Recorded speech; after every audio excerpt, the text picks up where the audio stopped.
Well, good evening, folks.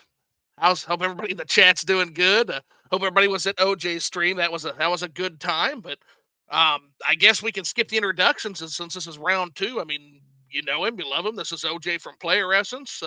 How you doing, buddy? What's on your mind here tonight?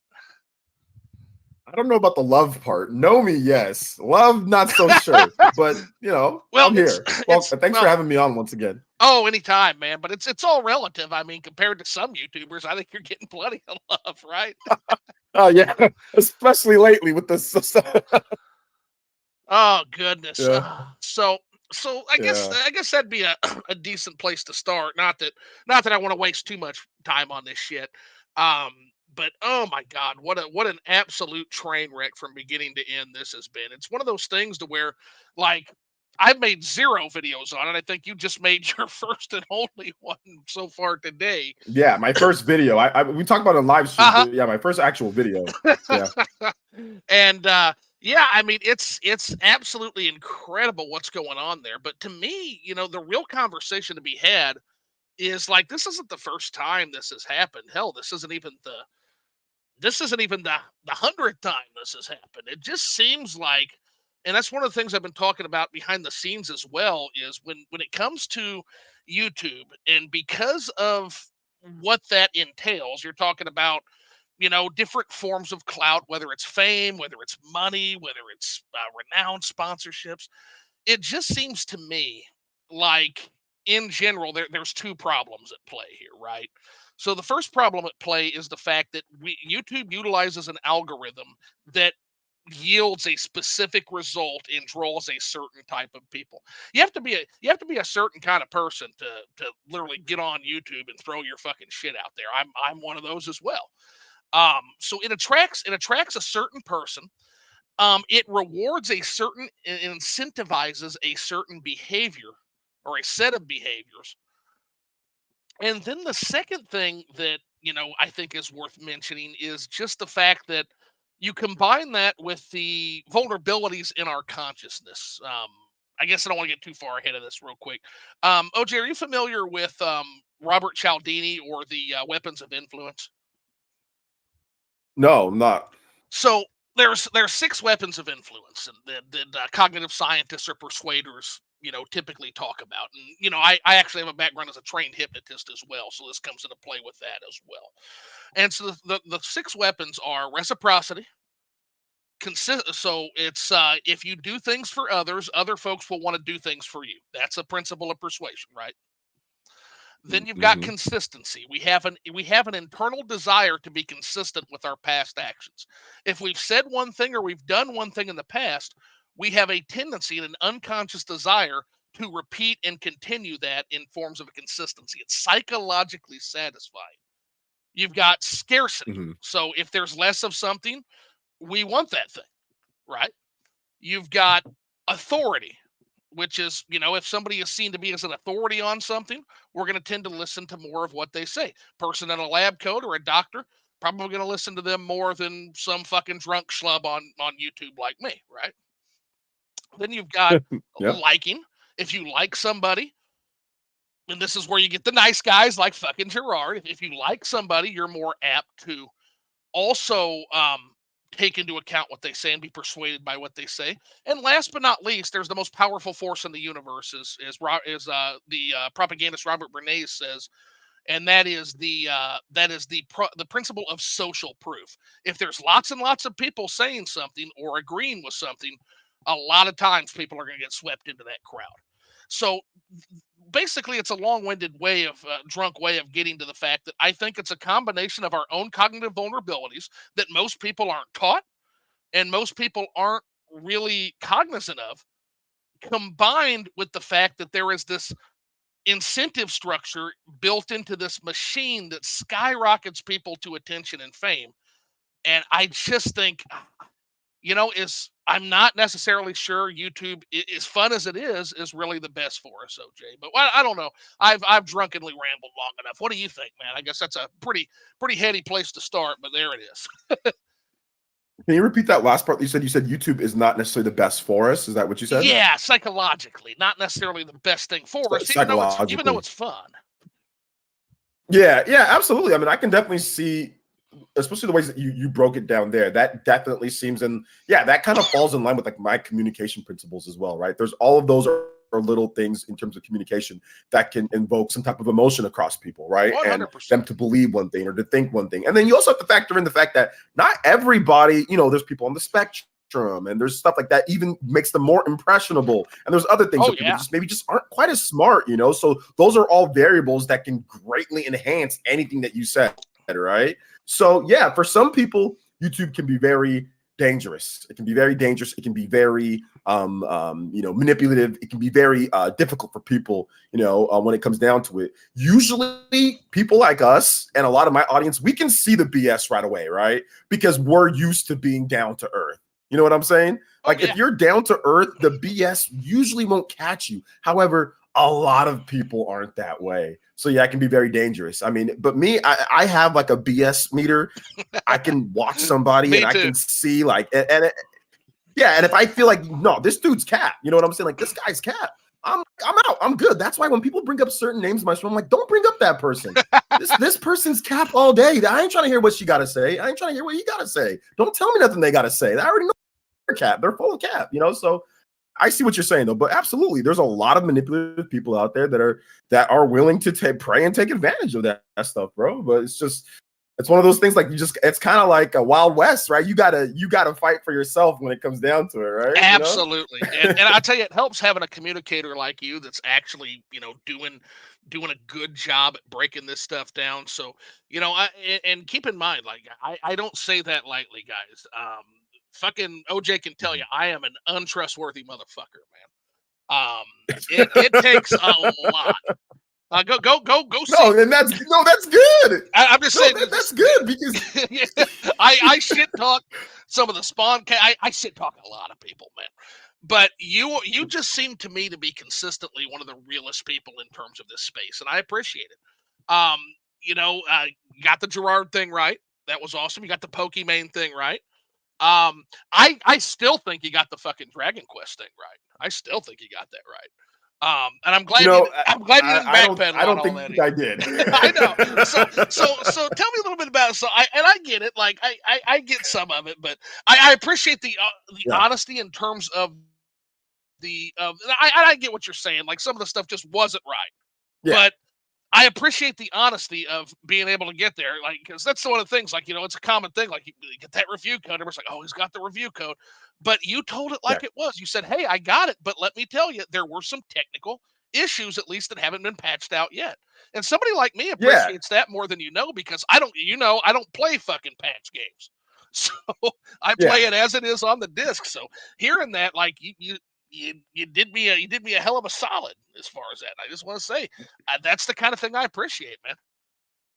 Yeah, I'll speak on that a little Sure, bit more. I mean, I know I talked about it in my video, but let's, being completely honest, and I was 1000% honest. Like in what I said in my follow-up video, I definitely didn't put enough time in, and I sure, leaned on my knowledge of RPGs and like I was too cocky, if that makes any sense, right? okay, I think I was too cocky in my own knowledge of JRPGs and of just games. So I felt like, oh, well, I've done enough or I've played enough to see how this goes. And I did play, like I played it and there was all those issues that I said, but the issues like with the online, like I said, there was factually things that were incorrect that I simply didn't see or that I missed and that I was giving out like a first impressions video and I didn't do a good enough job, especially comparing it to products that are already, that I've played way more. If I didn't do a good enough job of giving it more time, if I'm going to bring up Pokemon, if I'm going to bring up these other games, okay, those are games that I've already completed and I put so many hours right, into. You can't do the same. You can't do the same thing to a game if you haven't put that amount of hours into it. So that's why I said I messed up on that one. The stuff, and there were a number of things, like you said, that I said that I stayed to, like I stuck to. yes, Like I said, hey, yes, sometimes, like the technical performance, there's the hitching in there. There's quite a number of things in terms of like the visuals. Like there's a number of things that I did stick with that I felt that I was right, but I definitely needed to come out and talk about some of the other things. And I still think that those issues linger, like getting into the battles, like it fades, it goes to like to a black screen. It's not seamless. There are a number of things that still kind of just like, oh, kind of takes you out of the experience, especially when you have like RPGs that have now moved over to like an active battle screen where it's either instant loading, or it's just like where it doesn't go to like a loading screen at all. It just like stays in game, Whereas this one, like it fades to black and then it does that. So there were still things that I felt that the game didn't do well, which I stuck to in my original one. But I had to put out that video saying, hey, look, I didn't do a great job on there, and I put a lot more time into it. I went over the online. I mean, the online play's still not like it's still not anything great, but it's there. So I mean, those are the things that you got to get right the first try, not the second try. Well, and again, just that too, just you doing that, I appreciate. That's the kind of thing I'm talking about that I think people really appreciate about your content. Now, as far as the technical limitations, like I'll put it this way: if Chrono Trigger can do that shit over 20 fucking years ago, what the fuck is your excuse, Dragon Quest? Like that's yeah, I mean, no, that's true. That's kind of the thing. True. Yeah. Dragon Quest did this 20 fucking years ago. And actually part of that, did you happen to see what Sven Vink was saying, the Larian Studios head, about that? I think that's actually a pretty interesting thing. Basically what he was saying was that when like his whole thing, he wanted to do Ultima 7. Like this guy will, like, if you listen to Sven Vink talk, this guy's like me, OJ. He won't shut the fuck up about these crusty ass PC games from the 90s, 1992. And the reason and the reason he won't shut the fuck up about it, the reason I won't shut up about it, is because in Ultima 7, that game still does things that they can't do today, despite the processing power and the graphics. Now, Sven Vink's point is interesting because he says, actually, it's because of the graphics. It's because of the processing and the direction that gaming has taken that we can't do those things.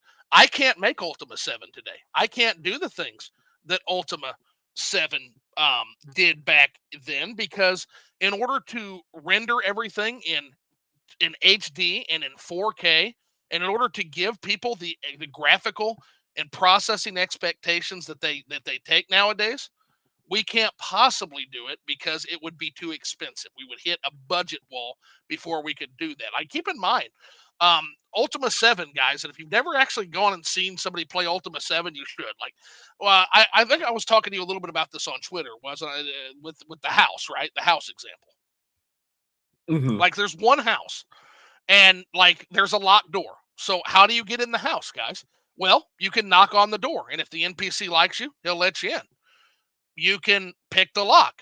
You can bash the door down if you're strong enough. You can use a caustic liquid and burn the lock. You can jimmy the window. You can bust out the window. You can climb up to the chimney. Is the chimney big enough? You can go down it. Okay. Is it not big enough? If you have a character that can shrink or turn into like an animal, you can go down the chimney. But is there a fire lit under the chimney? Well, that's okay. If you have some water, you can dump the water and douse the fire. But that may alert the person in the house that something's amiss. You can, if you're a wizard, you can have your familiar mouse go through a crack and open the door from the other side. You can literally just burn the fucking house down. It's one house. Those are all your options. And now multiply that throughout an entire open world game.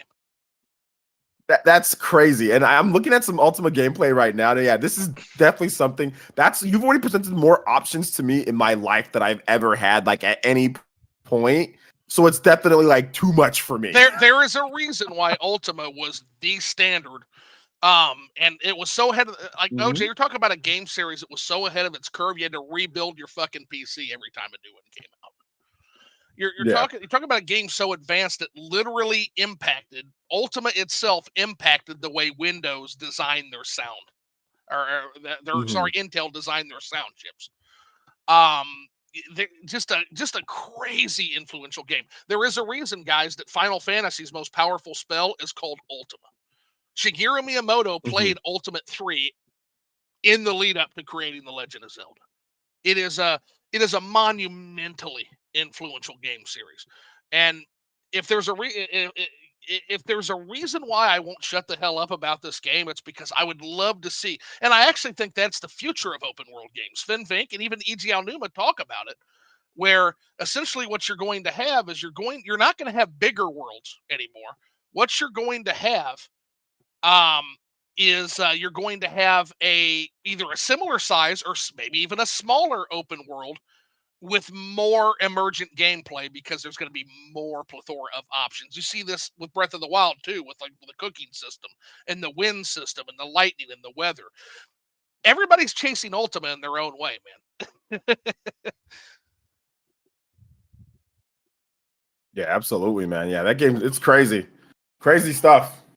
100%. So now, speaking of not Breath of the Wild, but Tears of the Kingdom, Mario Wonder. Have you finished Mario Wonder yet? Because I'd love to pick your brain on what you think of that. Yeah, I finished the game. Okay, awesome. But I haven't finished I haven't finished everything though. So I haven't either. I typically don't do those super levels before I give an impression. I know there's a whole world of like tougher levels, which is good because my one critique on Mario Wonder is that it's way too fucking easy. Way too fucking easy. No, yeah, those special levels are way harder. Okay, that's way good. harder. That's good, but you know but again, there shouldn't be a whole fucking special world of just hard levels. It's been a problem since Mario World. Like, where is? I guess that's my question to Nintendo is where is that difficulty curve, that perfect fucking difficulty curve that you haven't had since Mario 3, really? Even like, is that ever coming back? Or that's interesting because like if you look at the different levels within Super Mario Bros. Wonder, like there's levels that are sprinkled out where there are some harder levels that I want to say I struggled on. But if you do everything within each world, there are like 4-star or I think maybe some 5-star, not as hard as the special world levels, but there are some harder ones. But I don't think they're ever going to make it to where it's like, where it's just ramps up in difficulty, then it just stays hard throughout. Like they're going to make it to where you can beat the game and it's not going to really be too hard because they want everybody to play it. And then for those who really want like that crazy challenge, they're going to make the harder levels just because of how gamers are today. I mean, it's more of a product of how bad gamers are today than anything else. They're going to sprinkle in some tougher challenges like they did in Super Mario Bros. Wonder. That's and then they're going to shit there. Yeah, and then they're going to put like, hey, you really want the challenge? You really want, like, they're going to make a whole world full of different levels and for you to do there. And which sucks. I mean, I wish they didn't do that. I wish they did it where it ramps up and gets harder. And then there is even a harder level, like a harder special world even after that. But they're going to make it to where it's for casuals and for people who just want to be able to play the game. Because everybody complains about everything in terms of difficulty. No, I hear that. Like everything's got to have a fucking games journal mode, you know? Yeah, I mean, essentially that's it. And the funniest thing is that even games that aren't hard or even games that aren't really too hard, people will complain about them being hard. And difficulty is such an interesting, it's almost like you can never get it right. So like we have a guy on the stream, his name is Jeffrey Tucker. And he's awesome, man. He's one of the elite ninjas. He's so cool. Yeah. And this dude beats Dark Souls. He beats Dark Souls. He beats Elden Ring. Dude rage quits Tears of the Kingdom because he can't beat Phantom Ganon. Dude, Phantom Ganon is not like like that's like just like a little side boss thing that randomly appears every now and then, and he's in some spots, but just like randomly appears. And he rage quits Phantom Ganon, and I'm thinking to myself like, wait, you can beat Elden Ring, you can beat Dark Souls, you can beat Demon Souls, you can beat all the Souls games, but Phantom Ganon was too difficult. So it's almost like you can never get things right, no matter what you like. No matter what, it's like Phantom Ganon is not like, you know. Oh no, there are monsters in the fucking depths that will punch your head through your ass. I mean, way harder than Phantom Ganon. Well, it's because like the monsters in the depths, like there's ones that, like they they hit really hard. Oh yeah. So they'll hit like but like Phantom Ganon has like a pattern and it has like a certain pattern that he does, and then has things that are like make him like just stupid to fight. Right? It's like because he'll have like that little thing that's around him at times to where you can't get close to him, or it's like gloom damage. So there's like little stupid things with Phantom Ganon, so it's kind of gimmicky, right? So like that's the difference between like the monsters in the depths compared to him. Well, some of the monsters in the depths. So the pattern and like in terms of him swinging horizontally or diagonally or stabbing, he couldn't get the pattern down, and therefore it was too hard, and he just rage quit it, and it was just like crazy because I'm thinking, there's no way this guy beat Elden Ring, and it wasn't hard for him. He beat Elden Ring, and it wasn't like he struggled and he died a billion Right. times. He died the normal amount of times that you would normally die. I'm thinking to myself, that's crazy. Like, so how it's almost impossible to balance games. People that play Xenoblade, they're like, it's too difficult. I can't beat Xenoblade. It takes too long. It's whatever. So Microsoft had to tone down normal mode. They toned down normal mode, and then they made the hard mode the normal mode, and then the normal mode. They made like hard mode the normal mode. Or sorry, no. They made normal mode the easy mode, and they made the easy mode the super baby mode, and they made the hard mode the normal mode. You know, so for Xenoblade Chronicles 3, because people complained about how difficult it was to get through 2. People were complaining, like core gamers were complaining about how they're getting their butt kicked by Mallows in the first major boss like encounter with Mallows. They were like they couldn't beat him. Like, well, and I'll tell you my issue, because I finished Xenoblade 1 way back on the Wii. I was a Xenoblade 1. Finished it the first time, did it on the Wii. Did it a second time on the Switch. And I just got done playing Xenoblade Chronicles 2 at the behest of another content creator, Nishquick, who has been he's like, you got to play it, Zoo.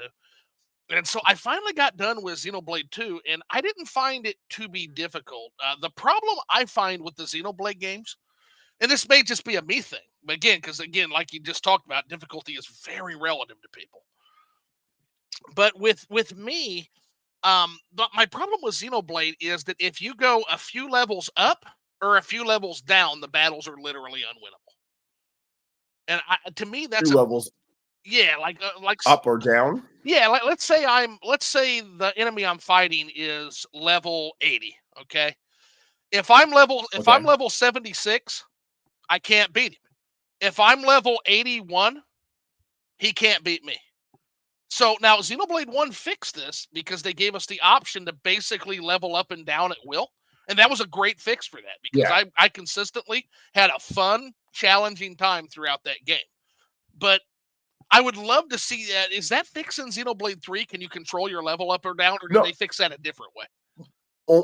Only on New Game Plus, and that was what some people were complaining about when it comes to Xenoblade Chronicles 3. Okay. Now, I don't know. For me, I guess I'm so in depth with Xenoblade that anytime that I can't beat something, I can easily go in and tweak a lot of my battle tactics or my settings or my team layout or anything. And I can beat monsters that are above me in level. I can easily beat monsters that are the same level or below me. So I've actually never used the level balancing. I've never used it in my life of Xenoblade. I've always played on whatever difficulty is the hardest. I play on the hardest. Now in Xenoblade 1, the original doesn't have a difficulty level, but Xenoblade Definitive Edition, it has like the casual mode and the regular mode, and I just played on regular. And there's like an expert mode or whatever where you can change. And I don't do any of that.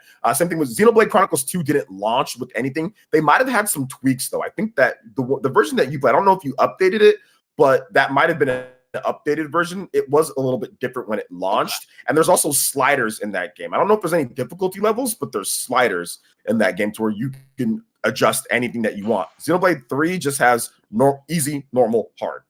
And I just played it on hard. And yeah, it's hard, like enemies, but you've got to know what you're doing. So for me, and the difference though, the big thing here with me is that I've been playing Xenoblade so long and I'm really good at the game that for other people, it's not going to be that same type of experience. They're not going to know instantly, okay, yeah, your gems that you have equipped or that your equipment is just not bad. Oh, well, you're not drawing enough aggro. You're only drawing this many aggro per second. This is the reason why your attackers are getting destroyed. Okay, well, you need to do this. No, you need to have more of a buffer or a healer. Like there's too many aspects to Xenoblade that people just aren't going to want to deal with. And it's confusing with the UI. The UI is insane in Xenoblade 2. It's even crazier in Xenoblade 3. So a lot of people just don't want to deal with that, right? So I think that's why they're trying to at least just add an easy mode. I think if you just put easy mode, then that fixes a lot of things for people because they can just play it on easy and get through the game. I am so excited for Xenoblade 3 to finish this up, and for I hope Future Redeem gets its own physical too. But holy shit, like the problem is like I've got a backlog of like 400 fucking games now, man. And yeah, that's the big problem. I've gotten myself into a pickle. Like I've told everybody I'm going to review every single one of those fucking games eventually. It's going to take me years. I'm going to do it though, OJ. You're going to be doing this. You're going to be doing this like when you're like 50, 60 years old. You're still going to be doing this. Pretty much. Because this system is so good, and I want to do my part to chronicle its greatness. That's the thing. I Mhm. fucking love the Switch. I don't want the Switch to end. I don't want it to go away. But I see the writing on the wall at this point, especially, and we're going to get into that. To finish up on Mario Wonder, and then we'll go and we'll let the chat hijack for a little bit. We'll answer some questions. But things I loved. I loved the fucking Flower Kingdom. Okay, I love the Flower Kingdom. I love how unique it feels. It has its own bestiary. It has its own flora and fauna. It feels, for the first time since World, it feels like in a 2D Mario we're actually fucking going to a new place, right? And I get that feeling greatly from that. I adored that. I love the mechanics. I love the sound design and the music. Whoever came up with like the violin sound for Mario jumping, or like the drum roll when you do the butt stomp, fucking geniuses at Nintendo, man. Um, so good. So I want to be very clear. When I say I have critiques of Wonder, it's still an amazing platformer that I definitely put up there with right below the grades. I don't think it's World. I don't think it's 3 quality, but it's as close as I've grasped in a long time. Um, I really, really enjoyed that game, for what it's worth. Despite my critiques, it's too easy. I feel like what they've tried to do is, before Nintendo was trying to jam 2D Mario gameplay into their beloved 3D Mario. They wanted people to play 3D Mario, right?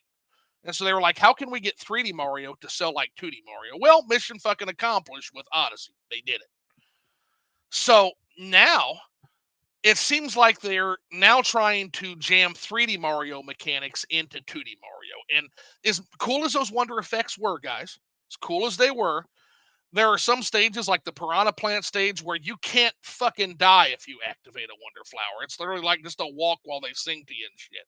And it's a really cool moment at first, but I have a feeling that upon multiple playthroughs, this shit is going to get old real fast. And I can't help but wonder if some of those stages would not have been better without the Wonder effects. But I don't know. That's a pretty nuclear take. What do you think, OJ?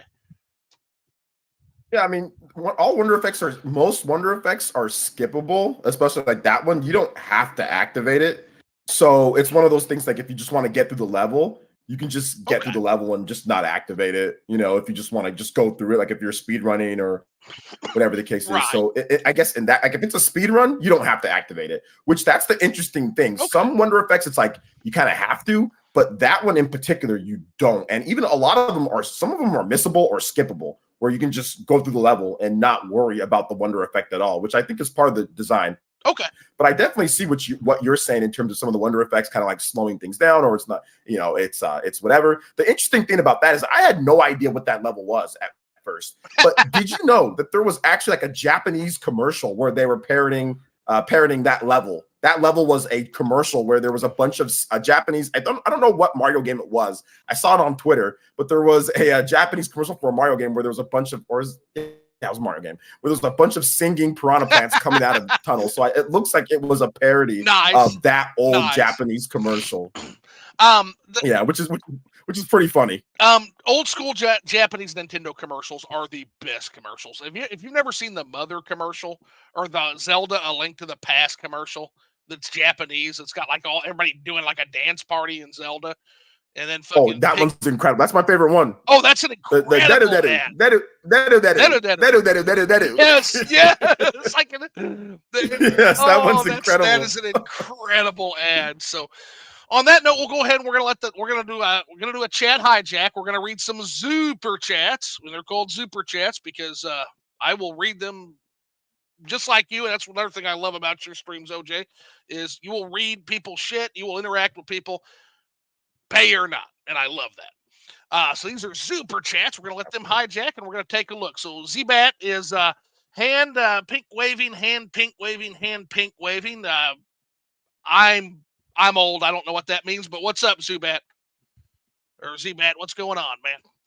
The cool guy says, "Yo, Great Wall, what up, all? What's going on, guys? Thanks for popping in." Joseph S says we back. The cool guy says, all right, this is a new. I'm glad this is happening. Can't wait to see what about to happen here. So the heady time traveler asked me, flipping the switch, what are the books behind your games in your thumbnails? So great question. That is a set of that's in my study, and there used to be filled with books there. The encyclopedias are still there, but basically I have moved the books to other bookshelves, and that actually contains my Nintendo Switch setup now because I finally was able to get that done. But basically, those encyclopedias are a set of Funk and Wagnall's encyclopedias from like 1967. I used to read those when I was a kid. Like, there's so much. It was so much fun to do like a random roulette and open a book up and learn about something.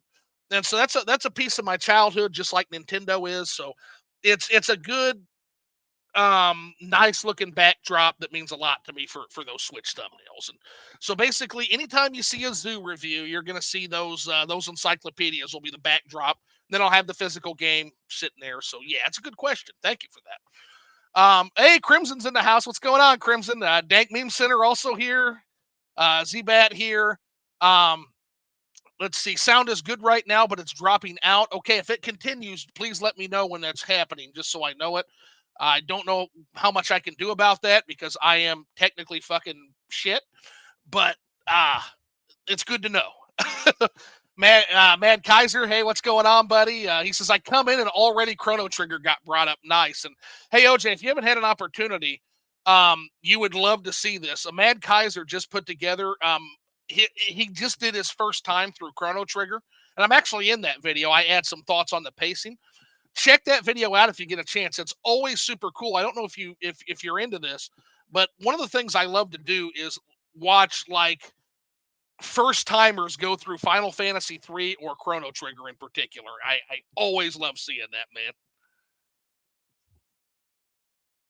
Yeah, absolutely. I'll definitely check it out. Yeah, it's good stuff. And anytime, like I'm addicted to it. I'm addicted to people experiencing music or video games or something for the first time. It's so cool to watch. And can we get some Gerard talk? Well, we had a little bit of Gerard talk, but I mean, I don't know what there is to talk about at this point. Like the guy completed his fucking career. Unless something comes out like I've been saying, and it turns out it's actually his evil twin Gerard with a G instead of a J that's actually responsible, and he stuffed the fucking charity money in his beard or something. Like I don't know what else there is to say. I mean, OJ, is there anything left? At least I'm sure there'll be some other dumb shit come up, but is there anything left to say, man? About Gerard? About Gerard? Yeah. There was a 48-minute Discord call leaked, or not leaked, but did the whole call leak today? Like the whole call. Oh, 48 minutes. It didn't leak. It didn't leak. The first part that I got from my video, it was like not a leak. It was like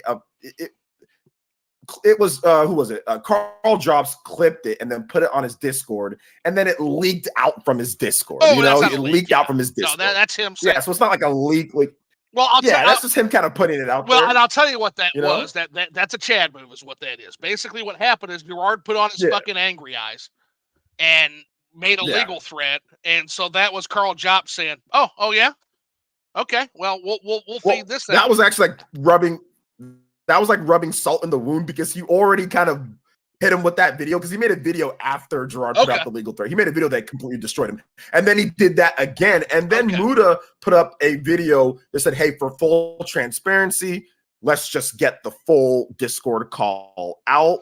And, the full Discord call shows that Gerard clearly understands the situation and what happened and how bad it was and what's going on and how these guys, and like, he was in no position. Now, I haven't listened to the whole thing, but like I said in my vid, he's in no position to sit there and threaten legal action against them. After that call, where what they do and how these things, he said there's no nuance to this. He said there's no nuance to this. I know how you guys get these things, Billy Mitchell, stuff like that. So then don't piss them off even further. Why would you threaten legal action against them? I just didn't. I don't think Carl Jobs and Muda would have made the second, like, their follow-up videos if Gerard just came out, if they donated the money, came out and said, hey, this is what I'm going to do going forward. Take the L, and that's it.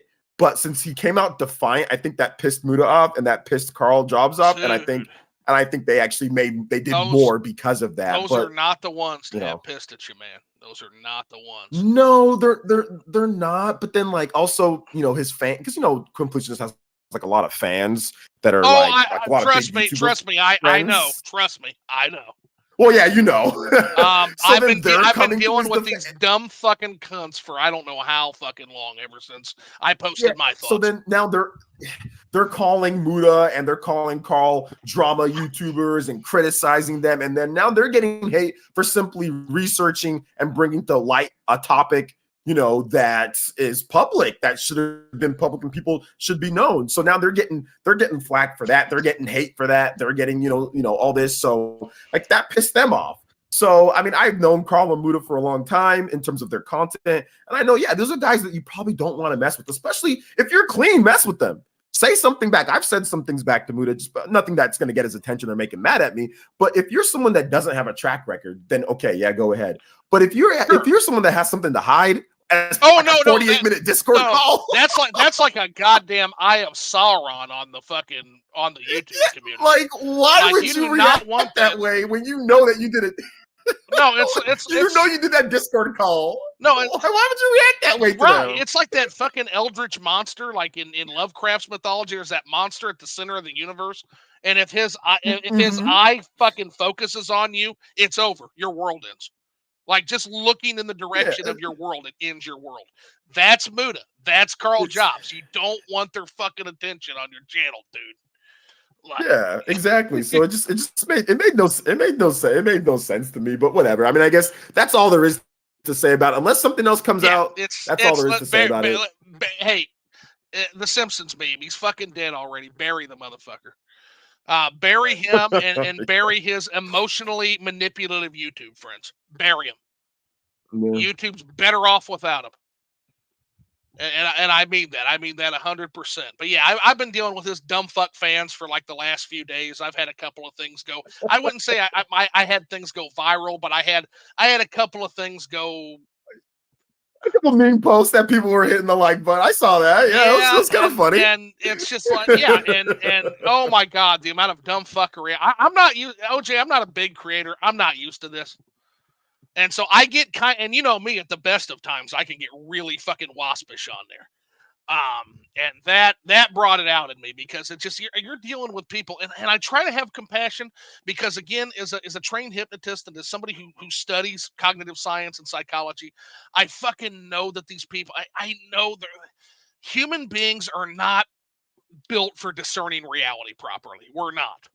Our evolution never encouraged proper discernment of reality. Our evolution, it favored fucking finding food and shelter and fucking. That's what our evolution did. It never designed for discerning the greater realities of the universe. We're not fucking good at it. And so I know this, and I still get pissed. I try to have compassion. But there comes a certain point, like I said, like I was telling, I think it was Ant Dude I was sounding off at, having a bag. I said, how many times are you going to let this guy shit in your living room before you toss him out, bud? Like, I agree with you saying that we're not really built for like the greater realities of the universe. I think we'd be far more advanced if we actually focused on that. Well, we'd be far further along. We'll put it this way. Just it's Socrates, right? Saying the only thing I know is I know nothing, right? And that's actually great wisdom, because I mean, put it this way. There are smart people. There are extraordinarily intelligent people, far smarter than you and I, in every religion in the world, right? So you've got doctors, and you've got brilliant physicists, and you've got minds that are Christian and Muslim and Jewish and Hindu and atheist. What now the point is, even though these are extraordinarily brilliant people, all of those are mutually exclusive in terms of being correct in their discernment of what is correct in the universe. Somebody's right, and the rest of these smart motherfuckers are all wrong. That just goes to show you, if the smartest people on the planet can all take a side on different ways of viewing and discerning reality, we don't have a fucking chance, man.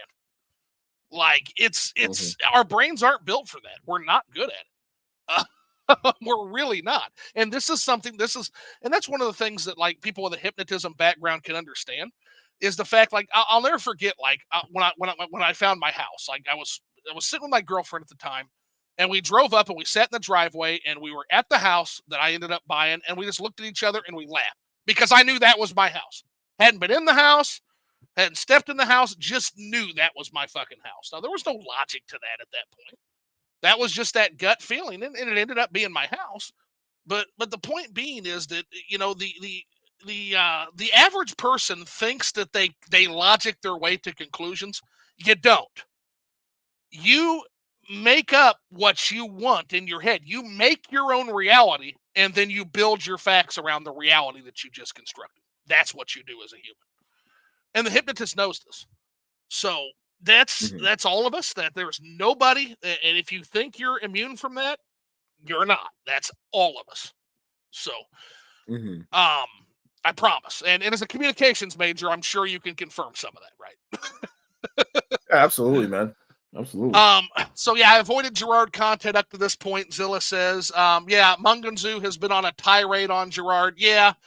Hopefully there's no more. Like I will say this though. I suggest maybe one video edited. Like it doesn't have to be edited. You can just rip the response from. Well, I saw that. You can just download the response your fucking from sub count like fucking skyrocketed. You said.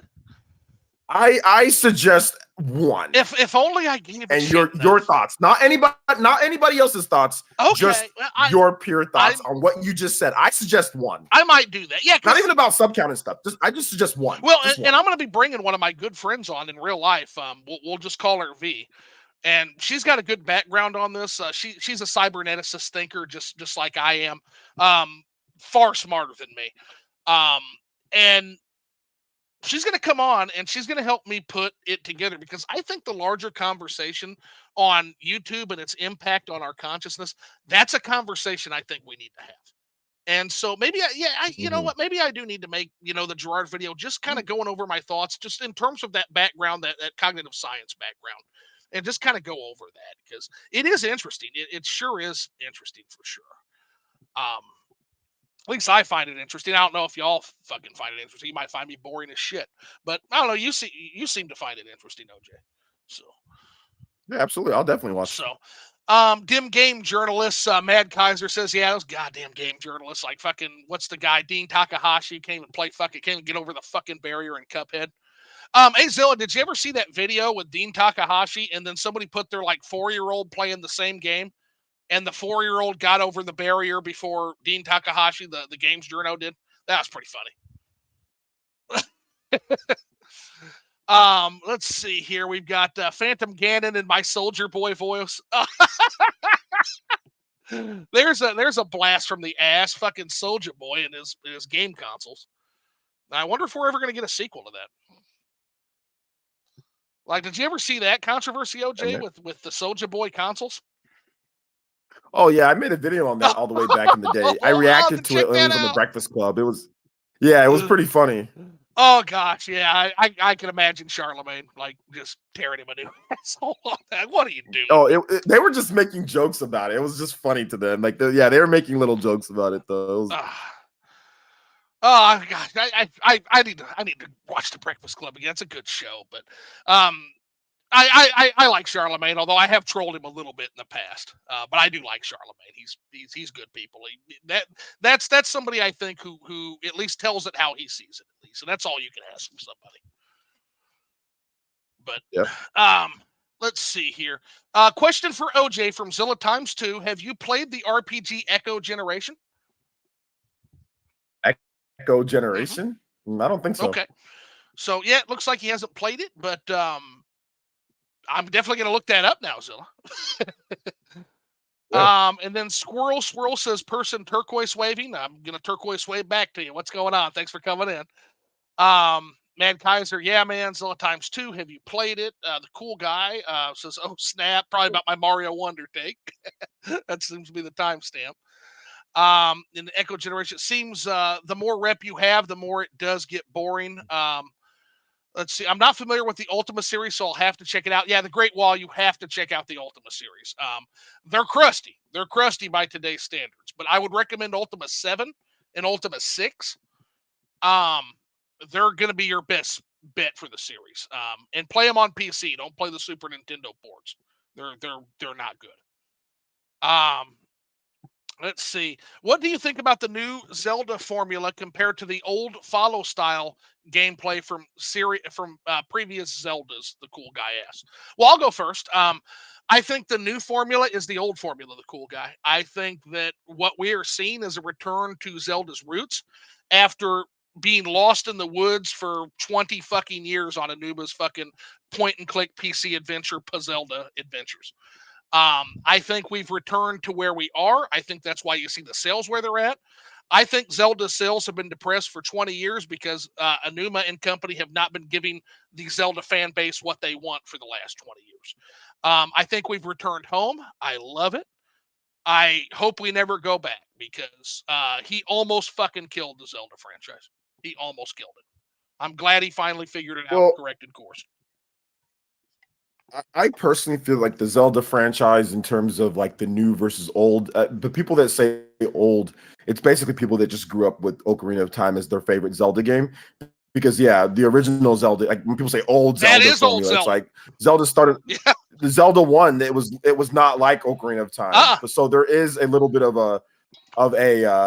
like a 64. Like people, oh well, that is the old one. It's from 64 and up. It's like, wait a minute, Zelda started on the NES, so there's also that. Breath of the Wild. I think they're talking about has more in common with I think they're talking about like 3D Zelda, like the 3D Zelda, like the old 3D Zelda formula compared to like the newest formula. And like the newest formula, it can be incorporated into some of the old formula, right? It can be, but I don't see them going back completely to the old formula. I can see them maybe having a split team and doing remakes or doing like smaller budgets that are like the older form, like the older 3D Zelda games. But I see them essentially kind of, doing more the open-ended areas and just trying to innovate within that and try new things within that than typically going back to what they did before. Skyward Sword released on Switch, which is the old 3D Zelda formula, that didn't sell anywhere. That didn't sell anywhere near that. And I don't want to hear anybody say, oh, because of this X, Y, and Z. There's no excuses anymore. It didn't sell any. There's no excuses. The game ran at 1080p, 60 frames per second. People want to bring up Amiibo or other. No, shut up. There's no. The game didn't do anywhere near as good. And it launched originally on a 100 million system as well. Like it was on the Wii, and it didn't do that great on there.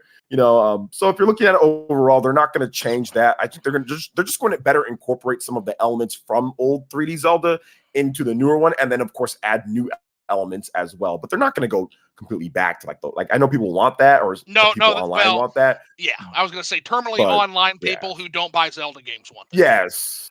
If you wanted it, you should have fucking bought it. There's not enough of you to sustain a franchise like Zelda. You should have fucking bought the game. I think a lot of people just want to see more of that tight design from the 3D Zelda games into it, and they think that you can just do it seamlessly, but it's not as easy as it seems, because remember, with 3D Zeldas, like newer 3D Zeldas, at any point, at any time, you're able to go to any place and do that dungeon without anything else. Correct. Right? Yeah, you don't necessarily need anything else. Whereas in the old Zelda games, it's like, no, you got to go here. You got to go here. You got to get this. You got to get this. If you don't get this, you're not going to get that. And then it's a very linear path in a fake open world. So like they don't want to go back to that. That's going to cause a lot of frustration amongst the new fans. Oh, and the old fans. And the old fans. I will fucking abandon it again in a heartbeat. If you want to know what happened, yeah, go ahead. Yeah, if you want to know what happened to Zelda, guys, I can't fucking I have to read this every time it comes up. This is an interview from Eiji Aonuma. Okay, this is your guy. This is your guy that Miyamoto decided should direct the Legend of Zelda series. My first encounter with Zelda occurred in 1988, shortly after I joined Nintendo. After studying design in college, I began work designing pixel characters. At the time, I didn't have much experience playing games, and I was particularly bad at playing games that required quick reflexes. So immediately after I started playing the original Zelda, I failed to read the movements of the Octorok in the field and my game suddenly came to an end. Even after getting used to the controls, each time the screen rolled to a new area, a new Octorok appeared, and I thought, am I going to have to fight these things forever? Eventually, I gave up getting any further in the game. The result was that I was under the impression that The Legend of Zelda was not a game that suited me. So what kind of games did suit me? Those would be text-based PC point-and-click adventure games. For someone like me who enjoyed reading the stories and doing the puzzles in these games, these were games that allowed you to participate in the story and letting you enjoy the experience the joy of seeing your own thoughts and actions affect the progression of that story. Plus, these games didn't require fast reflexes and don't require traditional gaming skills. So I thought if I were going to make games, I would like to make this type of game. Open and fucking shut. That's what happened to Zelda for 20 years. My man turned the series into a fucking point-and-click adventure game. He turned it into fucking Adventures of Lolo. And I'm glad we're done with that. But that's just me. We'll see what they do next. Yeah. I think they're gonna bring back. I think they're gonna bring back the old Zelda. Like they're gonna remaster or remake old Zelda games too. I think they're gonna remaster. I think Ocarina of Time potentially could get a big remaster or remake. I think that they can bring back some of the older stuff. Ocarina of Time, from a pure nostalgia standpoint, like that is the dawn of a lot of people's gaming. I think you can sustain Ocarina of Time, and also that was that game that Shigeru Miyamoto did direct. That was before we got that's before it got really bad. Like there was still some of the trappings of old Zelda, even though it was starting to go away. It also gave us that fucking combat system, the Z targeting that we still fucking use to this day for any third person action games. I think a remaster of Ocarina of Time. I think that's dangerous territory. I would tread carefully because again, you're fucking with people's childhoods there. But if anybody can do it right, it would be Nintendo, and that's a game I think that could be sustained. I think they'll sell a lot of those. But we'll see though. But all these fucking people saying, "Oh, I want Wind Waker," or "Oh, I want," like, you didn't buy it then, and I just want Wind Waker to come out on the Switch so we can finally put that fucking game to bed too, just like we did Skyward Sword, Twilight Princess. I love Wind Waker. Bring that show. You love Wind Waker. Oh my god, why? I like Wind Waker. I'll buy Wind Waker, but I know it's not. Obviously, it's not going to be like crazy sales or anything. No, it won't. But at least you acknowledge that. Where some fans just don't. Yeah, like it's already in HD. It's already on the Wii U. So well, but the excuse they give us, well, the Wii U didn't sell anything. So bring it to the Switch so we can bury it. Just bring it to the Switch. Like, it's more ammo for my fucking direction on this series. Like, please bring it over. Bring Twilight Princess over too, which is the set which everybody claims is like did so fucking well.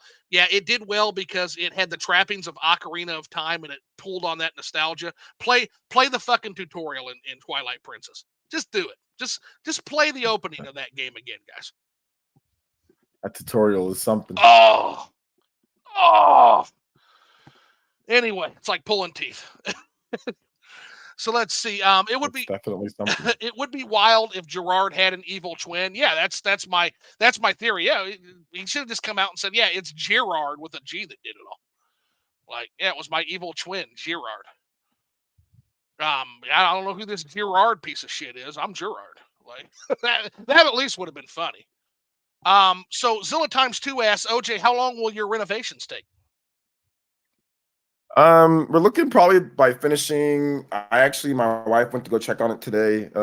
Looks like they should be finishing by Christmas week around that time. They pretty much finished all of the demo and all the walls being put up, but now they have to order all of or they've already ordered. They have to put like the bathtub, the new sinks, all that, plus the kitchen countertops. They've demoed all that off, but they have to put all that stuff back on, or they have to get all the stuff in and ship it and get all everything. So yeah, it looks like this week they're gonna get all the materials, and then by next week they'll be putting everything in, and then we gotta paint it all.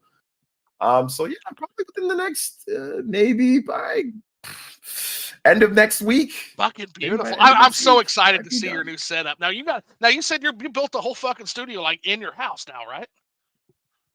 Yeah. It's basically just like it's a room, right? It's going to be a room, and then I'm going to build a studio within the room. So I Dude, still that's have to awesome. build the studio part, Right, but still, but basically the room was too small to be like a studio, but it is going to be built more like a better soundproof. I'm going to have cooler equipment in there.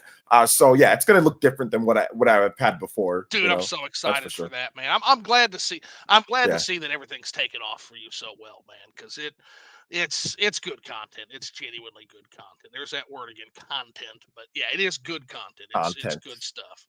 Yeah, content. There's got to be a better word for what we do, by the way, OJ. They've Um, commodified it all down to one thing.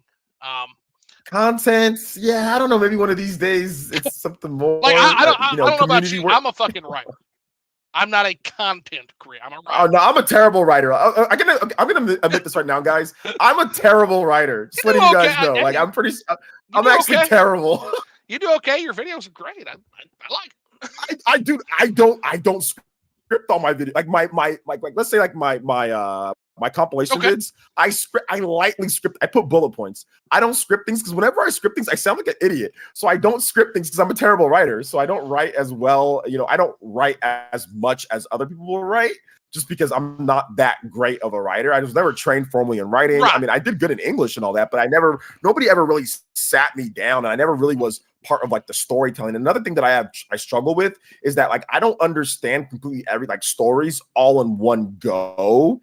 Even if the writing's really good, I have to look at videos to truly understand like Xenoblade or other things, even if the writing's great, because I'm just not I don't think in like a writer's terms. Books I read, and I've read plenty of books, but even then I'm still just kind of like, I don't get the same impact that other people have. Maybe that's a little bit more comprehension or not, or maybe I just don't care about writing as much, but I can appreciate good writing. Like I can appreciate people who know how to write and do all that, but me myself, I'm just not a great Well, writer just in I general. think I No. think part of it is just learning styles. There's various learning styles. So there's auditory learners. Yeah. Like I'm a good auditory learner, as well. Like that's why I favor YouTube a lot. Even though I said it's not good for me, but I primarily watch YouTube outside of a few recommendations. By the way, thank you for recommending The Boys. I'm about partway through season 1. That shit is Oh, incredible. let's Oh go. my gosh! Like Nice. when Discount Flash like fucking splattered that fucking bitch. Holy shit, man! Like, and then you've got like an evil version. Like, I love the way that they've turned the superhero motif on its head. That is really cool, and I can't Because wait to see it that's how you know superheroes would be in. If superheroes actually existed, it's more likely they would be like that They would than be. goody two They shoes. You know? absolutely would be because again, that's as a cyberneticist thinker. Another thing everybody should check out, and everybody take a shot. David Graeber's The Bully's Pulpit. Read that. Everybody, like, I hate to give homework. Go read The Bully's Pulpit by David Graeber, and you will learn more about the way power works, the way power really works, than you could ever possibly want to know. It is an all corrupting, all consuming influence. That's why we have to be careful. That's why all of us have to be careful.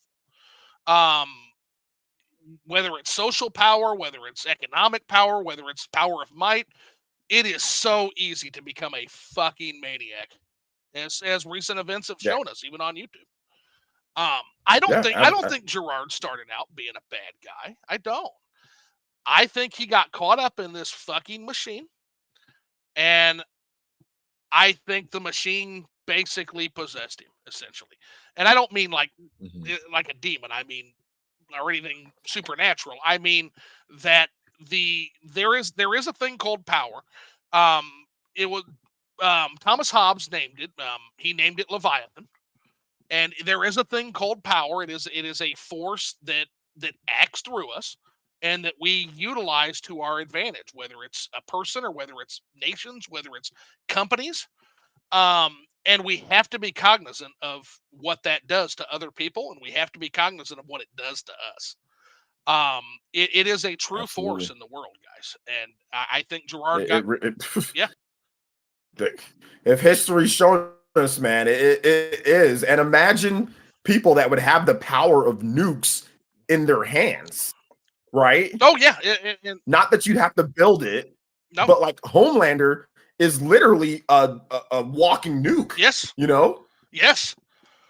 he could destroy a whole nation, and he, No, I'm not no spoilers, but he can do all sorts of stuff. yeah, So yeah, and again, like if you had, and like OJ says, if you had that power, you'd be exactly the same way. All of us would. yeah. If It's you had that power to be able to laser people and fly yeah, and bulletproof and X-ray vision, you'd probably be a perv. And which they're all like, a lot of them are like pervs and like sexual it's so deviants and stuff realistic. like It's that. so realistic. Yeah, it's so realistic because that's exactly how they would be. 100. So all this like Justice League and all this stuff, that is so It's a unrealistic. fantasy. Yeah, It's a there'd be fantasy. some.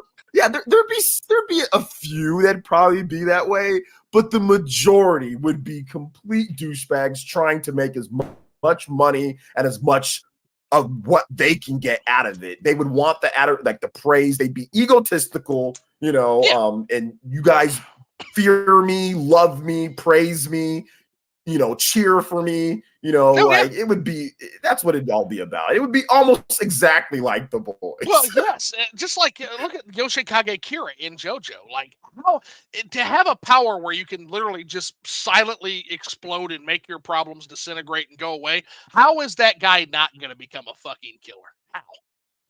Yeah, Like that because we was have people that don't even have anywhere near that. They're just humans and they try to get that, yes. right? Like how could he not? Yeah. Um, That's why the boys is so good, because you're thinking, damn, that's actually how it would be. That's crazy. What if it ends up maybe one of these days? I don't know. Genetic mutation, something happens. I don't know. um, so so the cool guy says, so question, what did y'all think about Super Metal Dave saying a rumor Metroid Prime 4 being done? Don't care. The news of the day is there is no news for Metroid Prime 4. Don't care. We'll see it when we see it. I'm done getting worked up about that game. We'll see it when we see it. OJ, what do you think? It's like what you said. Yeah, I agree with what you're taking. Give a fuck about that game. Video games, guys. Video games are a momentum-based business, right? I took a lot of shit when I really got on Nintendo for halting the Advance Wars game because of the fucking Ukraine war. Like, there's always a fucking war going on. What the fuck are you doing? And I said, video games are a momentum-based business. I've never seen worst decision making from a fucking company in my life. Unbelievable. That game's gonna bomb now. And guess what happened? That game did terrible. Like they didn't even review the. It didn't do it. Yeah. It didn't do as well as it probably could have No. done. But I mean, they didn't care. They felt that it was in bad taste. So and I guess if that game was bigger, like if it was an actual like bigger game, I think they probably would have released it if it was actually like Yeah, a bigger but game. I don't but know. what makes that fucking war special? I guess is my question. Because when they did release it, when they finally fucking released Advance Wars, there's something going on in the Congo right now. There's horrific shit Yeah, going on and right now in the Congo. exactly. And there's always going to be wars, like you said. And I think a lot of people felt the same way. I felt like they should have released One the hundred game. percent. Like I understood why, but I felt they should have released it. And on top of that, it's like they released it in a month that was just so crowded as well. Yeah. So it was like there was like a lot of stuff. So So I actually think a similar thing is going to be Fall Metroid Prime. You have a limited window. It's kind of like a race when you're running. When that gun goes, like if you full start or if you don't start running, you're fucking out. You're out of the race. And Metroid Prime 4, I hate to tell you guys this. Metroid, as much of it's a series that I love, and I love my time with Metroid Prime Remastered, Metroid is not a series that you can do that to. Metroid is not the best-selling game series in the world. Metroid still has not been able to measure up to its OG game ever. Not when you factor in all the different macroeconomics. Everybody take another shot. Um, but Metroid's been in trouble for a long time. Other M didn't help that. I'm sure Nintendo's happy with Dread, but I'd like to see it do another mill. If I'm being honest, and I don't think it's going to get there. yeah. Probably not another mill, not without like some type Right. of like Mm-hmm. re-release or some type of extra like expansion Right. or something. But the thing about it is that Prime games always do better than the 2D games. So I think Prime has a chance to do better than Dread, but we have to wait and see. Like you said, it is a momentum-based business. They were supposed to have Prime out at some time. Like, let's see what Prime actually ends up being. If Prime is this incredible 90s plus rated game that just blows everyone away with, on the Switch or Switch 2 or cross gen or whatever the heck it ends up being, then I think it's got an Sure. opportunity to do incredible things. But it's never really going to be up to that level. But I think Nintendo, they know that. They know that it's never going to be Nintendo. up to Yeah. quite that level. And, so Yeah. they're not really investing what they invest into, like, let's say, Zelda. They're not investing that same It's amount into well, not only that, Metroid. but Nintendo's not afraid to produce those smaller, lesser selling games, and it's one of the things I love about Nintendo so much. They're not afraid to do that. And keep in mind that Metroid serves a very different purpose in the arsenal, in the Nintendo arsenal, than a game like Zelda or Mario does. Games like Zelda and Mario are the momentum builders. They're games that are meant to either sell a console at launch or near launch, or they're meant to sustain momentum in the late stages. That's why you have Nintendo releasing 2D Mario and a new Zelda game at the end of the Switch life cycle. They released a 3D Mario and a Zelda at the beginning of the Switch's life cycle, because those are the games convinced me to buy the system and now convince me to stay with the system. Give me a reason to Mhm. buy, give me a reason to stay. Metroid isn't either of those. It's not a tier 1 software, it's not a tier 3 software, guys. Metroid is tier 2 software. Give me something to play. That's there to give us Mhm. something to play in between the big massive hitters. And also Metroid fills that gap of being that hardcore experience. So in the arcade, I always put it akin to this. You have your Donkey Kongs and your Pac-Mans and your Space Invaders in the old school arcades. And then there's that smoky corner in the very corner of the arcade where you'll have a few of the experts gathered around, and that's Defender 2. That's the Defender 2 cabinet. Metroid is Nintendo's Defender 2 arcade cabinet. That is the game for the hardcore gamers, basically. Or I hate that term. Let me take that back. It's the arcade cabinet for the downstream users. The more experienced user base is what that's for. And kick my ass. Dread did. Yeah. Let's see. But yeah, what Zeus said, Chrono Trigger is just that special, and it is coming from someone who mostly favors the modern sensibilities, conveniences of JRPGs. That game is timeless. Well, Kaiser, that game invented the modern conveniences and sensibilities of JRPGs.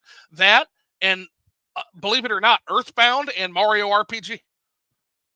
They invented the modern conveniences and sensibilities.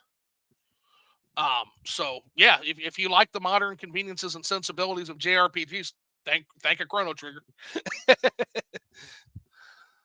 Do you ever think we're gonna get Chrono Trigger on the Switch, OJ? It seems like a big curation that's missing from Nintendo. And Well, Square yeah, Enix, they need to do something, man. I don't know what's going on. If there's a remake coming, like people were asking for Super Mario RPG, and we got a remake of that. That was awesome.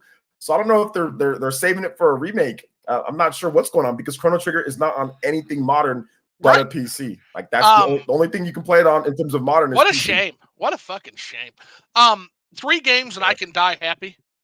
Three games and I can die happy. As far as Switch curation with JRPGs, Final Fantasy Tactics, Terra Enigma,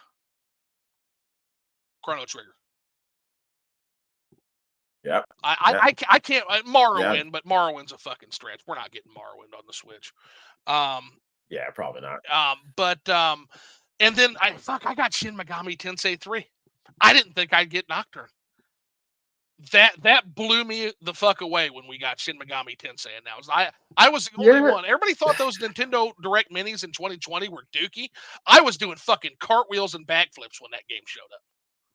I like this. I like the one that had SMT3 and SMT5. That was cool. I was like, Yes, that okay, was they were amazing. that was great because I love SMT. I'm a big Me SMT too. fan. But yeah, SMT4, man, I think that would be like the next thing that would be dope to get. Like those 3DS games that are just like stuck on 3DS or stuck on DS. Those would be really cool. I've never played 4. How is it? It's some might say it's the best SMT. No shit. Okay. Made. Because I'm kind of partial to 3 because of the Matador fight. Like the Matador fight, that separates the men from the boys, son. Like the Matador will fuck you up. And I hear that Shin Megami Tensei has a similar fight. Yeah, SMT4, it does. SMT4 and SMT5 have these fights that are just insane. I don't know. For me, I found SMT5 harder than SMT4, but SMT5 has like the Shiva fight that's just just make you want to pull your hair out because fuck that fight, god, man. that fight is that fight is terrible. I got bodied, and like when you do so well, and all of a sudden like they just do an attack that it just kills Nahabino and like Akashic arts. Fucking Akashic arts. Like, fuck your Akashic arts. Ugh.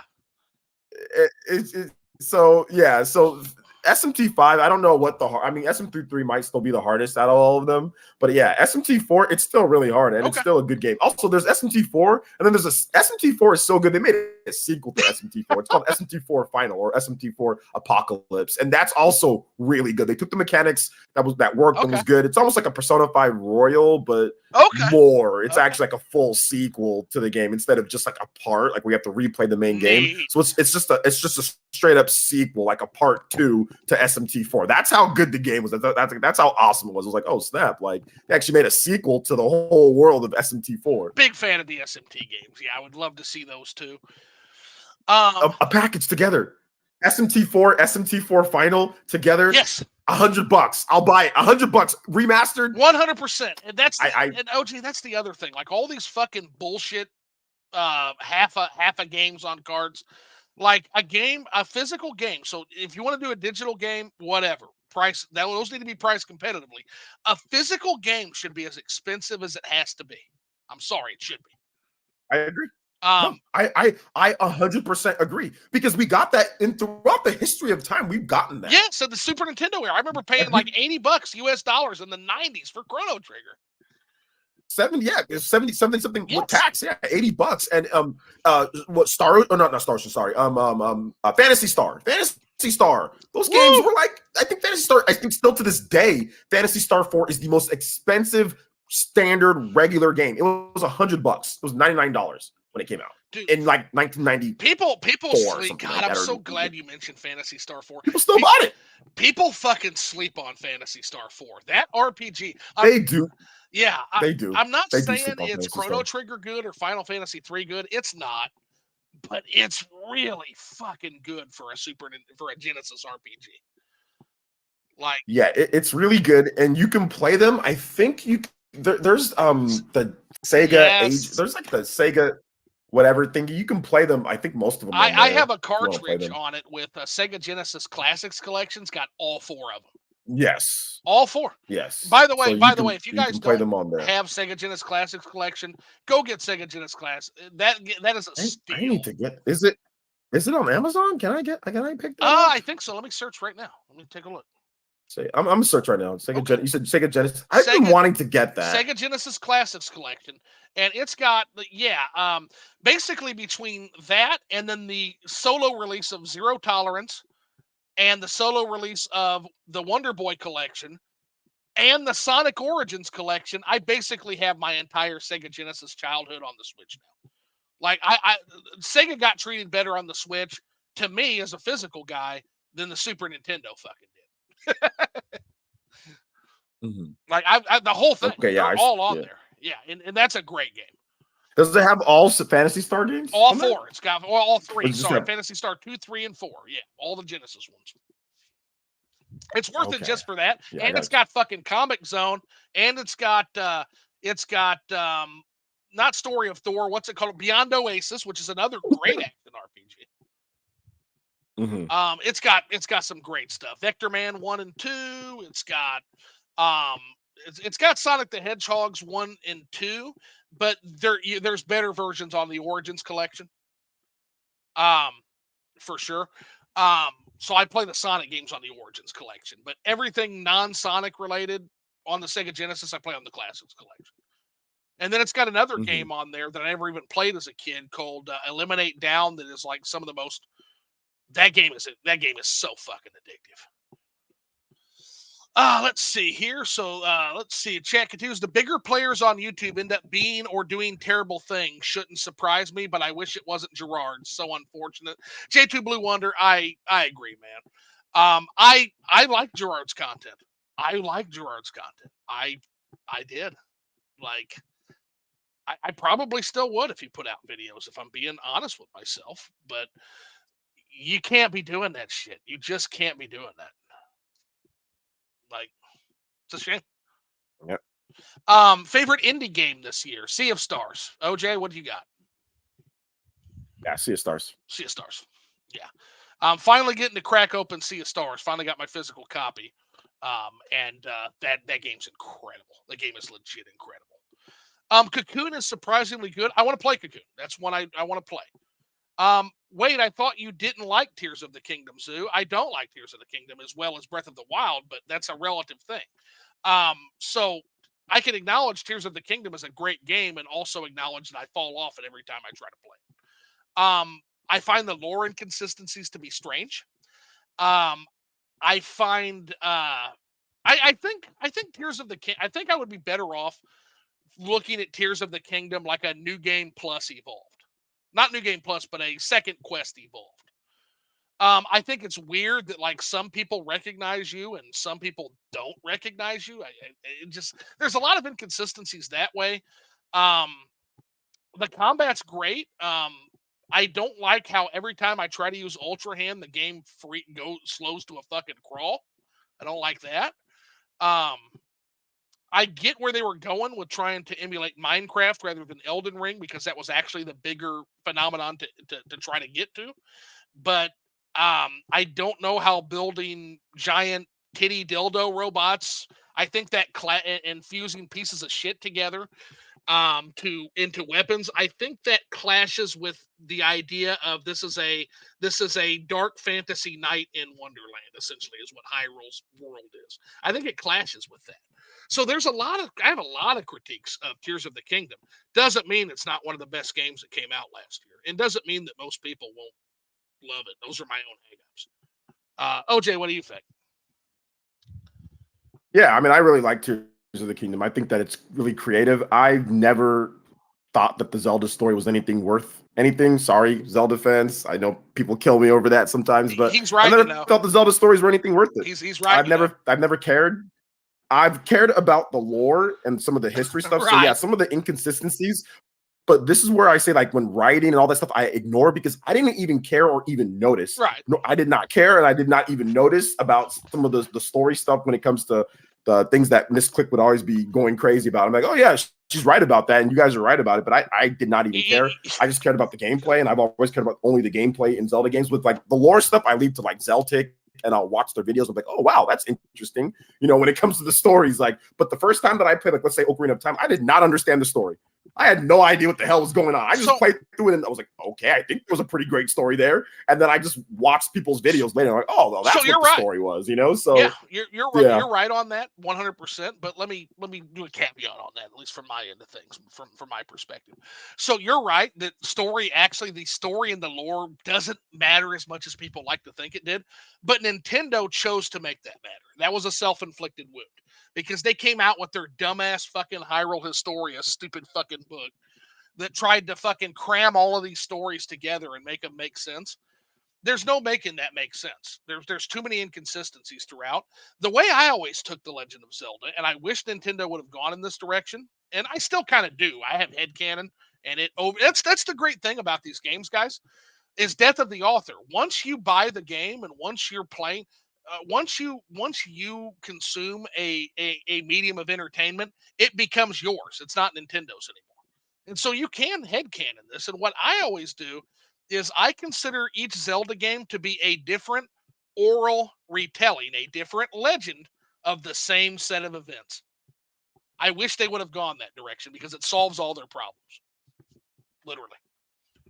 Um, that makes the story not matter. But I mean, it is what it is. And that's why we can do that. It's about headcanon. So, hey, Matt Belmont's in the house. What's going on, Belmont? What's going on, buddy? Glad to see you here. Belmont's one of my OG guys. That's cool to see. Let's see. Everybody welcoming Belmont in. Screw Octoroks. Those things are hella annoying, even in Breath of the Wild, Tears of the Kingdom. Well, J2 Blue, I agree with that.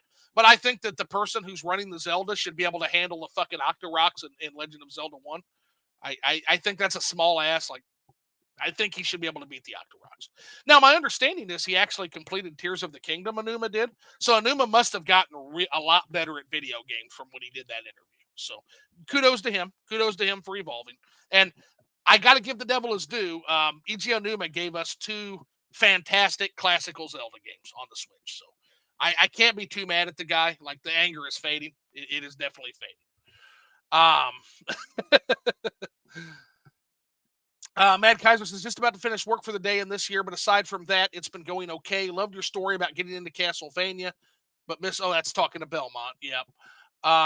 Was wondering if it could pull off an epic story. Wind Waker is one of my favorites, so more support for Wind Waker. Whatever sells your boat, guys. Let's see here. Thanks, my dude. That was a lot of fun to make. Having a brand new bad guy besides Ganondorf. Yes, please. I really wonder if they could, I wonder if they would finally allow Zelda and Link are finally going to kiss, or will it be a friend thing again? So my understanding, A Link Between Worlds had a different. There's been many Zelda games that have not had Ganon as the main villain. True. But what I mean is, I just want to point that out. Yeah, no, and he's right.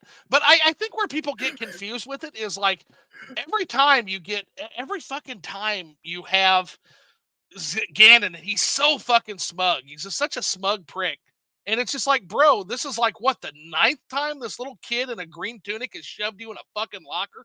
Like, maybe and that's one thing I'll give Wind Waker this. That depiction of Ganon as kind of a tired old man who just wants it all to end and who is haunted by Link. That is the best thing I've ever seen with Ganon. They did a good job with Ganon's character in Wind Waker. I will say that.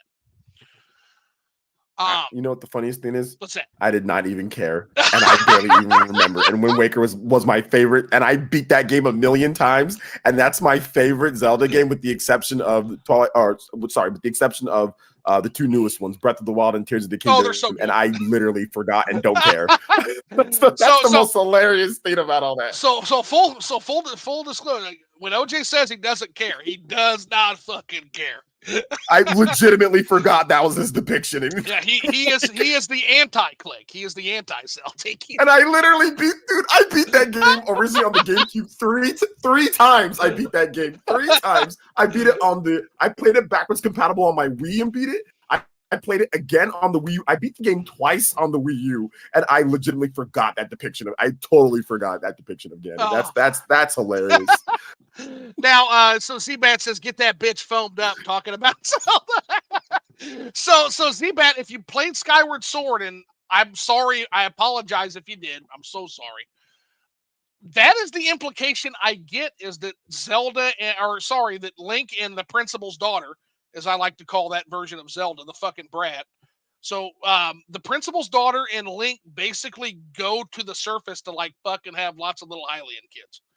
That is the implication we're kind of left with on Skyward Sword. So if you're talking about, quote unquote, getting that bitch foamed up, that's your game, buddy. It's a Skyward Sword in more ways than one, I guess we'll say.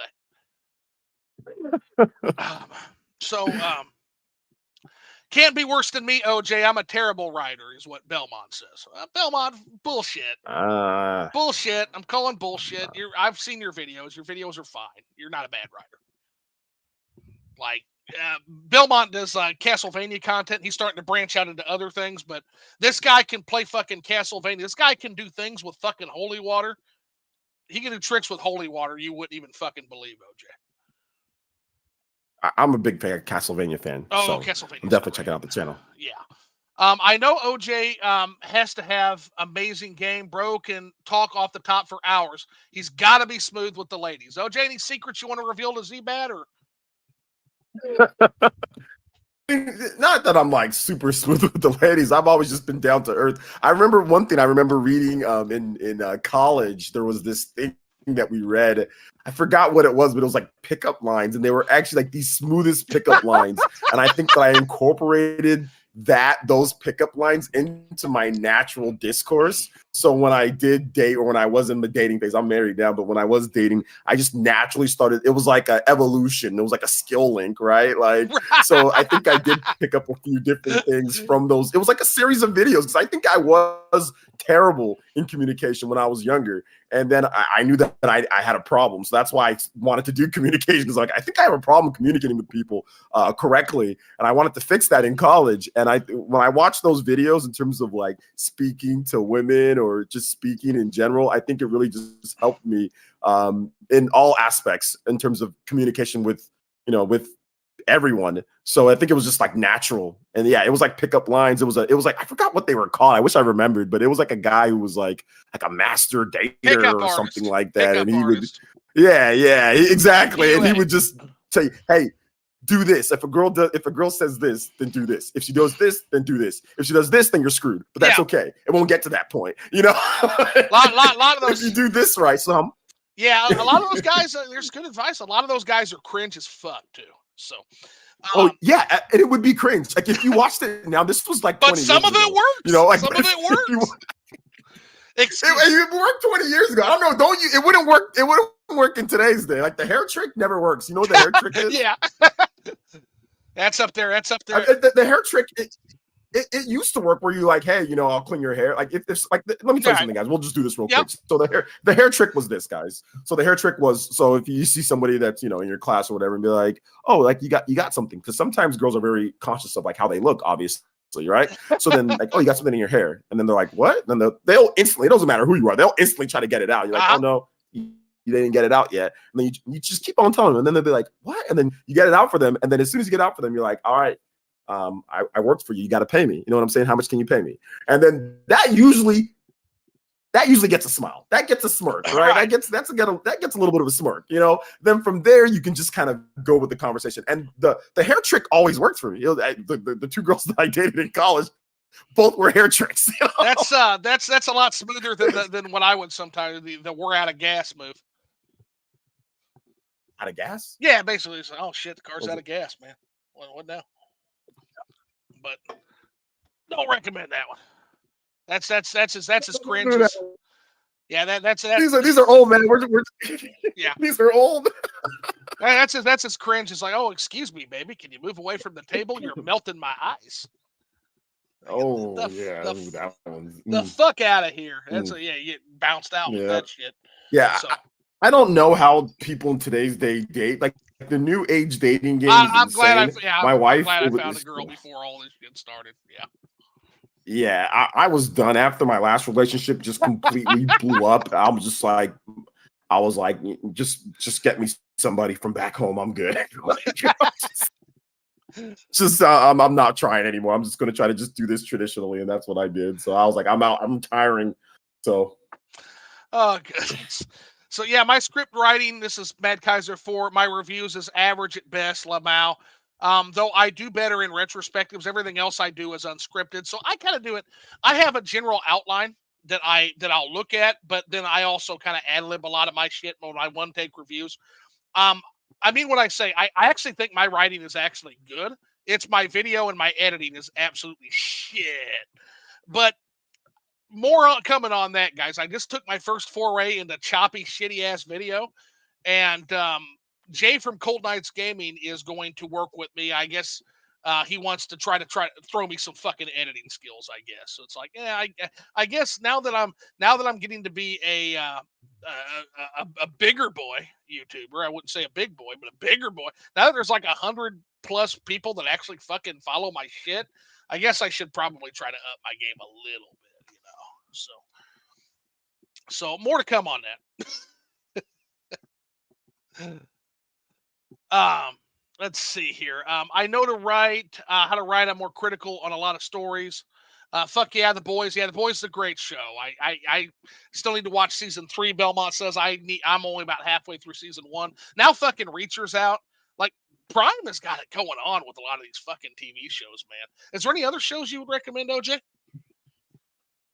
Invincible.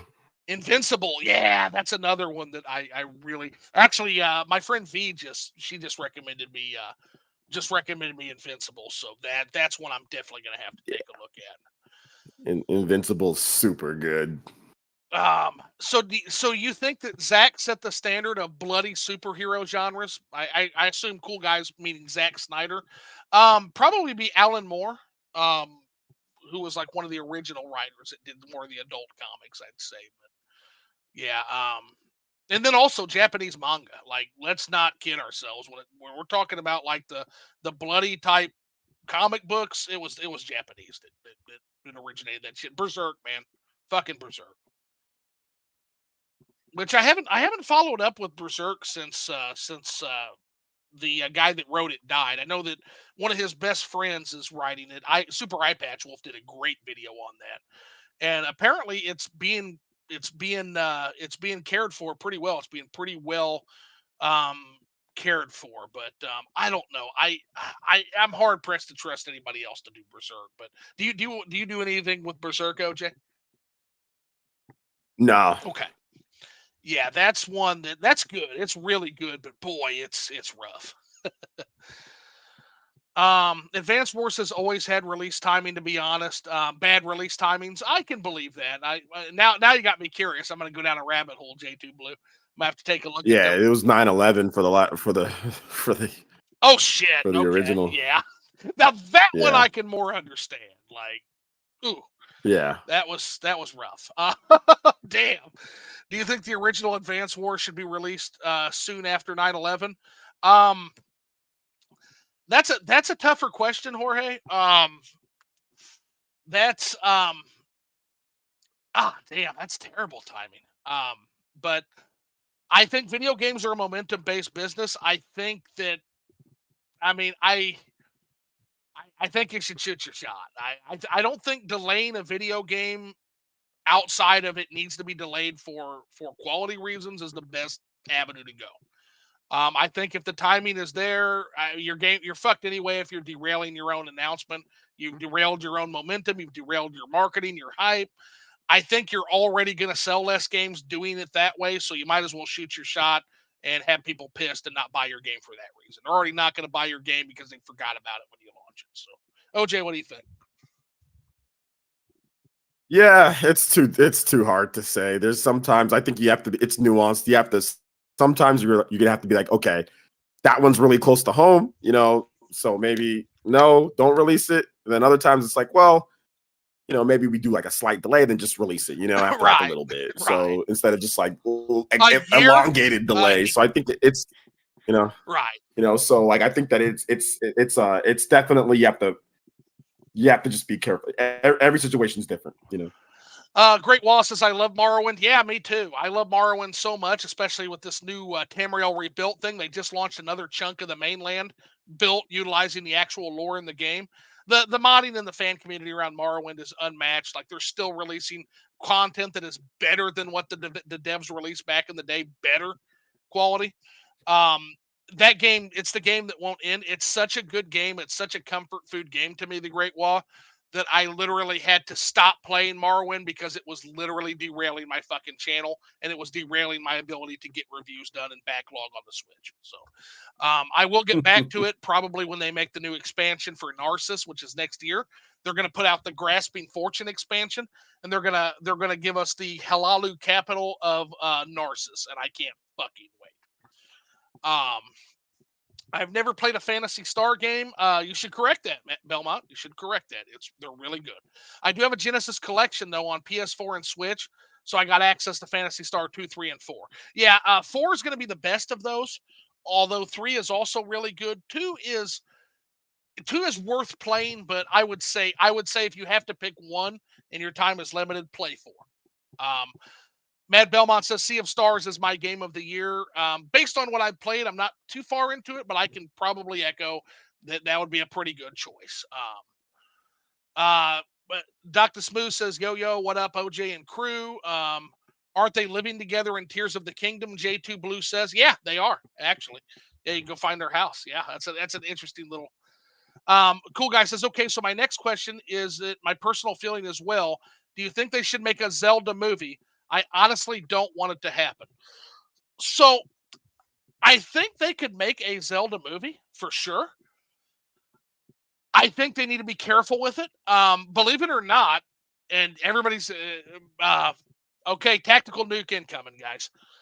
I think that if they make they're going with a live action, so they're going in a different direction. But if they were to go in the animated direction, I actually think it would not be a bad place to start. Just like the Mario movie utilized the Mario Sunday show, I think they should look into at least some of the trappings of the Legend of Zelda cartoon show. Sue me, it's better than you guys think it is. I promise you, it's better than you guys think it is. Better than you remember, but just give it a watch. OJ, what you think on that? About the Zelda movie? They're gonna make whatever they want. Yep. So that's really it. Yep, pretty much. And they're already gonna make what they want. And J2 Blue says, yeah, they're already making one. Lol.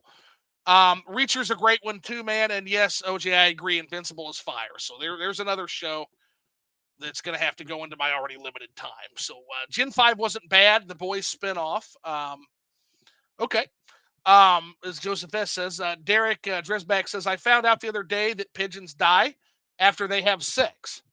Okay, I don't know if they all do, but the one I fucked sure did. Best of luck with that, homie. I can't even imagine how that would work and don't want to. Let's see, man, I honestly think the movie is going to be okay. The lore is way too spotty. She kicked him out of his own house in Tears of the Kingdom. Well, that's true to real life then, isn't it? A lot of times. So, yeah, she did actually kind of boot him out of his house, but then you get to make your own house, which is dope. So, I guess next thing I want to talk about with you, OJ, is so we talked about video games being a momentum-based business. You mentioned the Switch 2, so you know what that means. Just like with RGT and your boy Nintendo Prime, that means you can add 3 days to when we get a Nintendo Switch 2. Anytime a content creator says Switch 2, that's 3 more days Nintendo adds to the clock. 3 more days, add it up. It's a lot of days now. Yeah, it's a lot. That's a fucking lot. Fucking Nintendo Prime put 3 fucking years on that by himself. But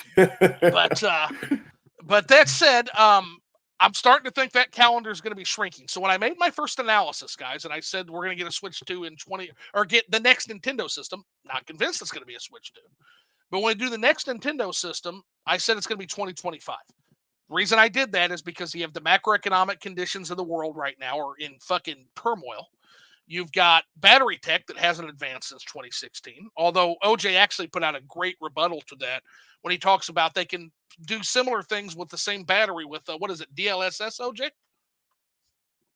Well, in terms of the efficiency, so ARM, in terms of like the architecture, is pretty efficient with batteries at this point.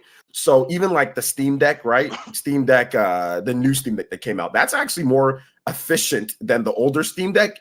Yeah, and it has an OLED screen. So there's things that help with the battery efficiency. OLED screen absolutely helps like with that. Because like a Nintendo Switch OLED, Nintendo Switch OLED has a better battery than like the Switch Lite. And the Switch Lite is smaller and because we not as advanced, and that has a better battery, because of the screen. So there's different things that they're doing to help with that. Battery tech though is still limited, so you're not completely wrong. Yeah, it's still kind of stagnant in terms of the size and different things. But I mean, really, I think we've kind of hit somewhat the sweet spot. I don't think people are expecting batteries to last for like 7 or 8 hours on AAA games. I think they're really looking for like around maybe 3 to 4. Yeah, 3 to 4 hours. So right now that's feasible to get, a pretty good battery for a decent price, size, and to get about 3 to 4 hours of quality game, like AAA gameplay. If you're doing like the biggest games, not if you're smaller games, indie games, you're gonna get like 7, 8. Now the cool guy. Like now the cool guy says, "Do you think hologram tech would be too far off?" Yeah. Not only is that too far off, it's not ready, but you're overshooting the market, cool guy. You're completely overshooting the market. Zero market. Yeah. There's zero market for hologram tech right now. So Sony and Microsoft are overshooting the market with their 4K twins. They're completely overshooting the market. That's why Switches are still selling. But that leads me to why I'm kind of revising my forecast. So, when I do a forecast, I'm looking, I got to tell it based on the information I have. I'm not trying to piggyback on other people. So I looked at the macroeconomic conditions. I looked at global trade conditions. I'm looking at battery tank. I'm looking at, Nintendo and the things Nintendo is putting out. So one of the things I said, you have Splatoon, which was put out just last year. Splatoon is going to have a 4 to 5 year support on its system. Why would you put that out if you're getting ready to do a new system? You've got a new 2D Mario. New 2D Mario typically brings the house down with sales. You got a new Zelda game that typically brings the house down with sales, especially now that it's back to classical Zelda. These are all things that I said initially in my first analysis that point to a delayed new Nintendo system. However, there's been some developments happen. Number one, it seems like the market, although I wouldn't call it stable by any means, the macroeconomics, it seems like we are hell-bound continuing to pump the market for all it's worth in terms of the monetary manipulation. Like the different nation states continue to do money manipulation and utilize the Fed, for example, here in the United States. And I don't know if there's an end to this. Eventually, the problem is there is eventually going to be an end to this, and when it happens, we're going to hit the fucking economic wall full speed.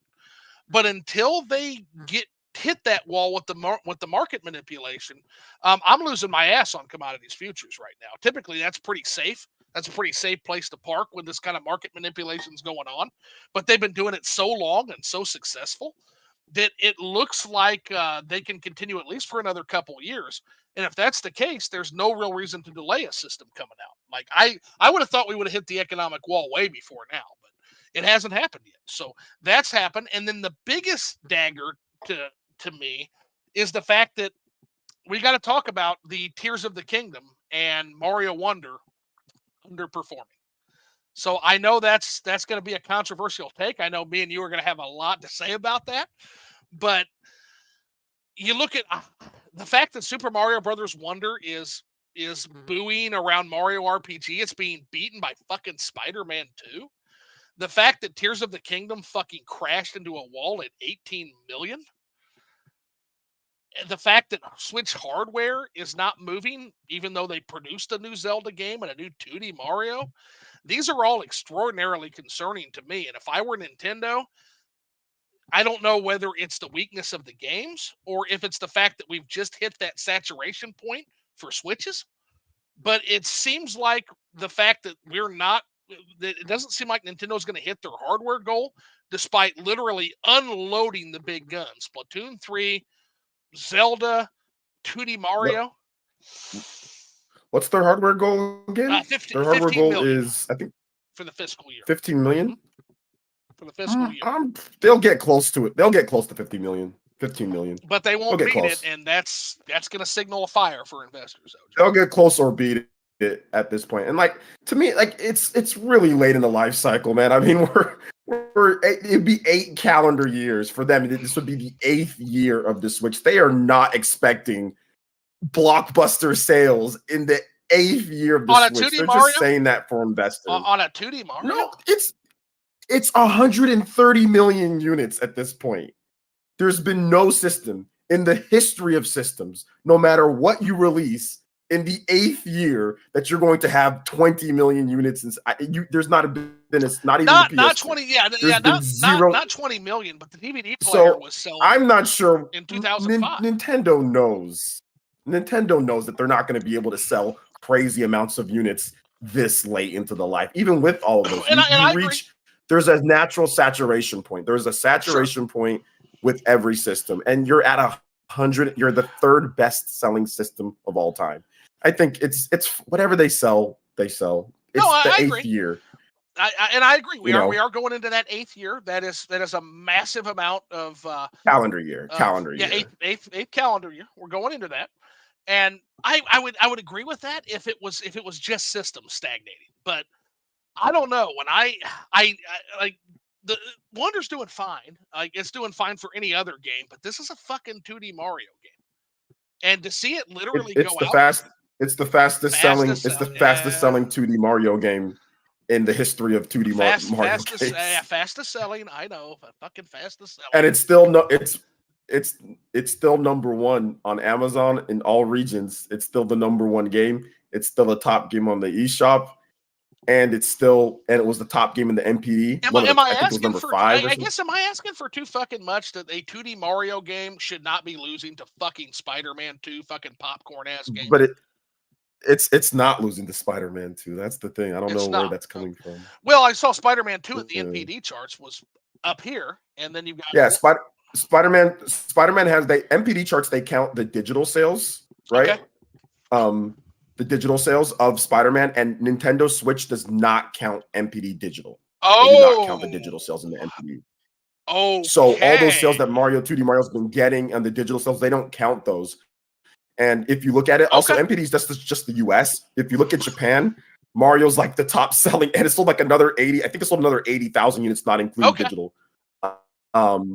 So if you include, and Spider-Man's not even in the top 30 anymore in Japan. So if you include all the sales in Japan, plus the Amazon, plus the MPD, and the fact that it's already the fastest starting Mario game of all time, and 2D Mario game of all time, that comes with bundled sales, right? I would, so in the newer era. I would sure hope it was the fastest selling Mario game. It's 2023.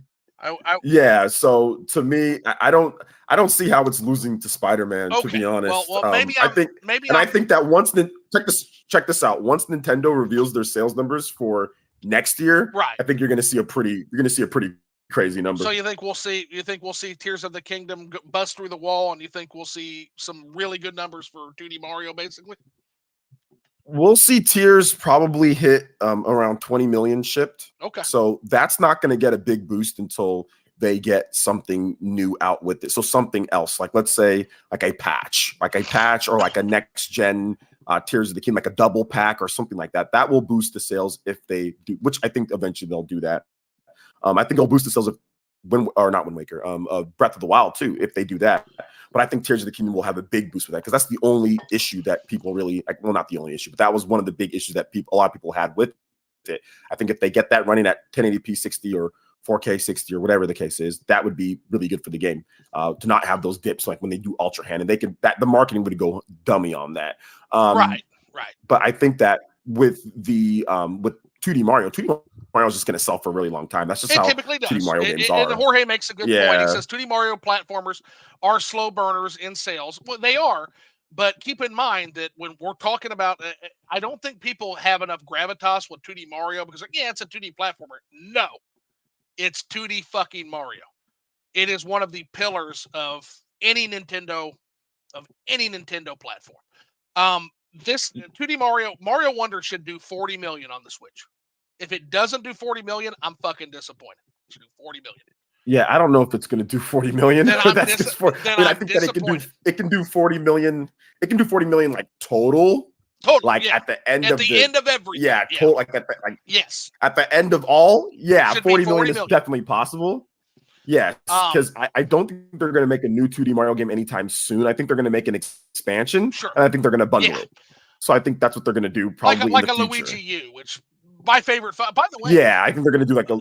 Yeah. By the way, I am playing right now. I am playing for review. I'm playing 40 million. I don't know about I do, Dank. I do. 40 million is an easy fucking number to hit for the Nintendo Switch's saturation.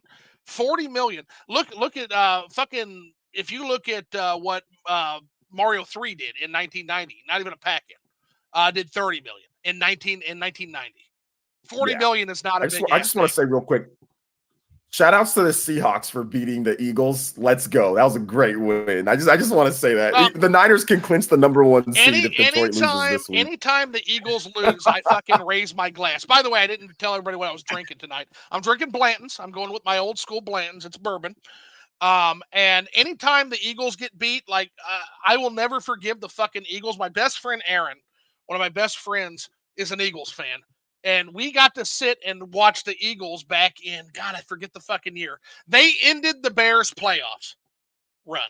And I will never fucking forgive the Eagles, and I will never forgive Aaron for fucking doing his fucking living room dance, gloating in my face. So anytime the Eagles get put upon, you're going to see me cheers. So cheers to What Yeah, what I'm you just listen. I just want the number one seed because I don't want to go to Philly. I don't want to go to Dallas, right. and it's looking like the 49ers can get the number one seed here. So that's all I'm happy about. That's all I 100%. want. Just want the number one seed. So basically, I don't know. I'm not seeing the hardware moving like I would thought it was. I'm not seeing, and maybe you're right about the games, but that's all pointing to me like Nintendo's probably going to be pulling the trigger on something sooner rather than later now. So I'm officially revising my forecast to late holiday 2024. I don't think they'll quite make it to 2025 unless these numbers pick up big time. We're seeing the stall. Yeah, I don't see the numbers. Yeah, I don't see the numbers picking up a lot. I mean, it's reached somewhat point of saturation. I think it maybe if they decided to discount the system, I think they would move a lot more. But they're not going to do that right now. So yeah, I don't see that happen. I just see them just selling it. Whatever they sell, they sell. That's worth noting, by the way. Yeah. All of this without a fucking price cut. Holy shit! If they price cut it, it could sell. They could sell way more if they price cut it. If they but cut all this, this without a let's say price the cut? Switch Lite. I mean, how many price cuts did the DVD player have? Oh my God! Revisions and price cuts were insane. Also, the PS4, even PS5 has had not like they've had like price cuts, like where Sony said cut the price so we can sell more, and they still might not hit their 25 million goal. So Sony has it's interesting to say. They still have a scalping problem.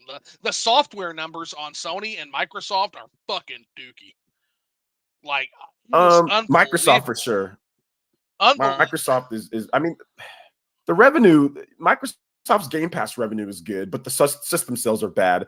Sony, they just have like their lofty goals don't meet like what they like their software. Their software doesn't hit their loft. They want to sell this many systems, but unfortunately, there's not the software to push that many systems for the year, even though they're doing really well.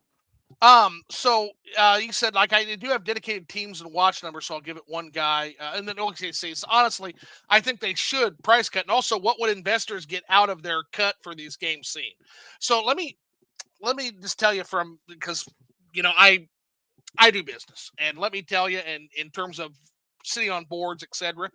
Not gonna dox myself, but let me just tell you right now, most investors don't do that. Yeah, most investors, the cool guy, they're fucking suckers. Okay, most investors do whatever the board recommends they do.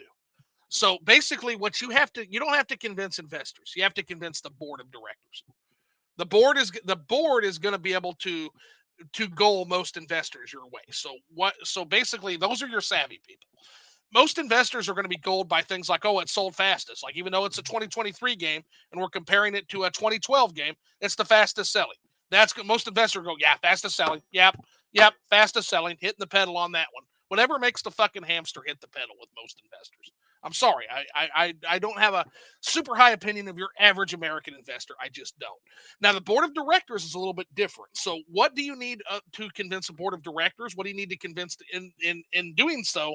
Convince the board. So, when I am sitting here looking at things like fastest selling, it doesn't convince me. Like, I'm very vocal about this. OJ can fucking tell you that. What convinces me is what are the sales of the system currently going for? What is the revenue that we're bringing in? Okay. What is the hardware momentum like as opposed to last year? What is it like year over year? Those are what is the software sales? Is that staying strong, or is that flatlining? Is that flattening? These are all the things that more savvy investors are going to look at. So a price cut will help with that. A price cut would help by giving that hardware momentum. But you're still going if you do price cut, that's probably why they haven't, like OJ talks about. You're gonna have your board of directors, gonna have your board members being like, well, hold on now. You cut the price of the hardware, but is the hardware what does that do to our actual profit yield? How is that affecting our revenue? Those are the questions that board members will ask that investors won't necessarily. But long story short, if you keep the board happy, you're going to keep a majority of the investors happy. But OJ, do you have anything to add to that? Nope, nothing to add at all. Yep. Your board, 90% of investors will literally vote the way the board of directors tells them to. They will. You just got to keep your board happy. If you don't keep your board happy, you got a problem. but most folks will just go with whatever the board tells them to do. Long story short, that's not to dox myself or anything like that. Yeah, I don't want to put anything out there that could, because all that's publicly available. And if I name a company, you'll have me. So not. um Okay, so board of directors normally sway stuff. Yes. So do board directors, do they pay out the investors? So it depends on the company. Different companies are going to have different models in terms of pay. A lot of boards don't pay a lot. So, for example, most people who sit on boards will have like an annual salary that they draw, just like any other person in the company would. Some board also get different care packages like investment options, stock options, things of that nature. But most board of directors just have a fee to sit on the board. They're typically elected by the investors. Um, and by the investors, keep in mind that an investor, so the way they explain this, to do some economics 101 here with the chat. So, for example, Warren Buffett has a majority sharehold in his company. His companies are publicly shared, but Warren Buffett will have a majority of those shares. Same with Elon Musk with Tesla. He's going to have a lot of shares. So, even though when we say that the board of directors is voted on, like for example, Warren Buffett, when he has the majority stake in his company, over 51%, he votes for this particular board member 100 million times, and so that guy's on the board. So it varies. Most shareholders can buy. Uh, they're not just going to buy an individual share; they're going to buy blocks of share, and so there's going to be some investors that have a overabundance of influence in any given company. And again, OJ, you have anything to add to that at all? Nah, not really.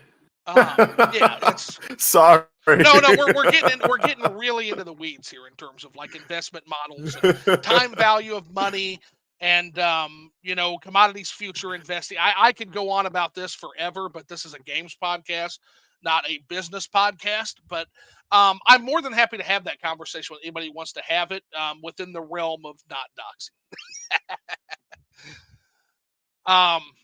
So, all right, I think that concludes the questions. I think that's all the stuff that I wanted to touch on. OJ, did you have any questions for anybody? I always like to give my guests an opportunity to do a cross examination of me. Anything you wanted to ask me that recently that's piqued your interest? Not to be honest, no, man, because we talk a lot on the stream, so nothing really. I'm just I actually have more of a Yeah. comment. I wanted to say that I appreciate you having me on, and I really appreciate what you're building here with your your collaboration based channel and reviewing the games and everything. So I'm actually a fan, and I'm looking forward to more of them and bringing on different people. Oh hell yeah! And dude, I mean, fuck, I should be thanking you. I mean, I love how down to earth you are. The fact that you would literally thank me, like, this isn't shit here, man. Like this is just I'm just some fucking random drunk asshole on YouTube. Thank you for coming on. I'm not far off from that either. Um, but I guess I asked you something like fucking and again, you're one of the few larger YouTubers I'm even interested in talking to. There are some names I could throw out. I would talk to Super Eye Patch Wolf. I think he's a really chill person. Every interaction I've had with Eye Patch Wolf has been great. I'd have him on. But most of the people I have are going to be smaller channels, or they're going to be people that don't even have a fucking YouTube channel that I've had. In general, I talk to RGT. I think he's a real one, even though I disagree with a lot of his shit. I'd love to talk to RGT. If he'd ever want to have a conversation. Um, I'm warming up to some of the Spawn cast, in particular, John Spawn and Vintage Metal Dave. I'm starting to warm up. Josie Woe's cool. She seems like a cool person. I talk to any of you guys for the most part. But yeah, in general, don't have a great opinion of a lot of the Nintendo YouTuber community. They come across a lot as emotionally manipulative, but you've always been real cool. RGT always seems like a real one. Um, a lot of the Spawncast crew, I'd be down to have a conversation with if they'd want to. Yeah, so a lot of the Absolutely. Spawncast seems really cool. The cool guy said, yeah. Um, so in general, yeah, I'm always down to talk to creators, but yeah, actually RGT, like I'd love to talk to him just about some of his stuff. Pro wrestling. I think him and I could put our heads together on pro wrestling. That's a recent interest I picked up thanks to Eye Patch Wolf. So Um, but yeah, those all seem like cool people that I'd be down to talk to at some point. But in general, yeah, I like to keep. Basically, in order to get on here, you've got to interest me. It's not just that you're a big YouTuber, a small YouTuber. Like you got to be interesting to talk to, and your down to earth nature, your business acumen, the fact that you break issues down logically, and how open you are, all drew my interest a long time ago. So yeah, I watched you for Yeah, a good couple years before I started jumping into the chat. So I appreciate that, man. I really do. no, you bet, man. Now, anytime. And again, if anybody here, I doubt it, but if anybody here isn't sub to OJ, definitely sub to OJ. Absolute real one. Other people I would direct you to if you like my content. And again, thank you for your praise of my content. That's I don't get. Maybe I just have a lower opinion of it just because of how in terms of my content is really old school, like dawn of YouTube shit, like and I'm slowly going to learn the editing, but in general, like, yeah, I mean what I say when I make good reviews with bad videos. Uh, so anybody who actually watches those game reviews and can, there's something to tune on. I guess if you're tuning it on while you're doing something else, you can do that. But in general, there's not going to be much video editing on those, man. So for real. Thank you for the shout out. It means more than you know, OJ, especially considering just how little goes into those outside the writing. A lot goes into the writing, but not much beside that. Absolutely, man. Of course. So, let's see, got here, and then we'll clear up. Okay, though games, good tidbit on the business aspect. Thanks, Dank Meme. I appreciate that. Okay, though games, one question: what was the greatest story you've ever played? Like you had no problems. Me, that in terms of a story for a game. Ooh, the Morrowind taken in its whole. Morrowind probably has one of the most epic, grand stories you'll ever play in terms of Morrowind. OJ, you have any recommendations for the chat as far as story games? And he says that's his last question.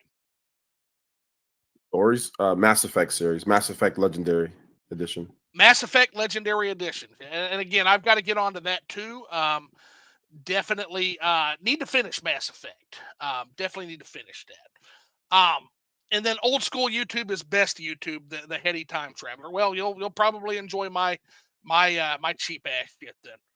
Um, I've been subbed to OJ for a few years, man. Belmont says so. Yeah. Mass Effect fucking rules. Yeah, I need to finish it. So, all right, I think that's everything. Thanks so much for the engagement, chat. I really appreciate it. Thanks again to OJ for coming on, and I think you had a pretty good fucking round two, and we'll have to eventually get you on for a round three once I get everybody worked in for their third round. So, All right, man. Sounds good. all right, hey, thanks so much again. If you want to stay on just for a quick denouement, we're gonna go ahead and kick the chat out, but. Yeah, thanks a lot for anytime, cool guy. And yeah, dude, again, if you want to come on and have a conversation, I mean it when I say I'll talk to anybody. So shoot me a message with your Discord stuff and we'll get you on for a show too, man. And that's anybody here. Like I'll talk to any of you guys. So I'm always worthy to talk to people and everybody here. If you're in my chat, if you're a fan, I'll definitely have you on. I love you. That makes you interesting automatically to me. So all right. Anybody who'd put up with my fucking shit this long. So all right. Thanks a lot, guys. I'm gonna go. I love you. Now get out of here. Take care, guys.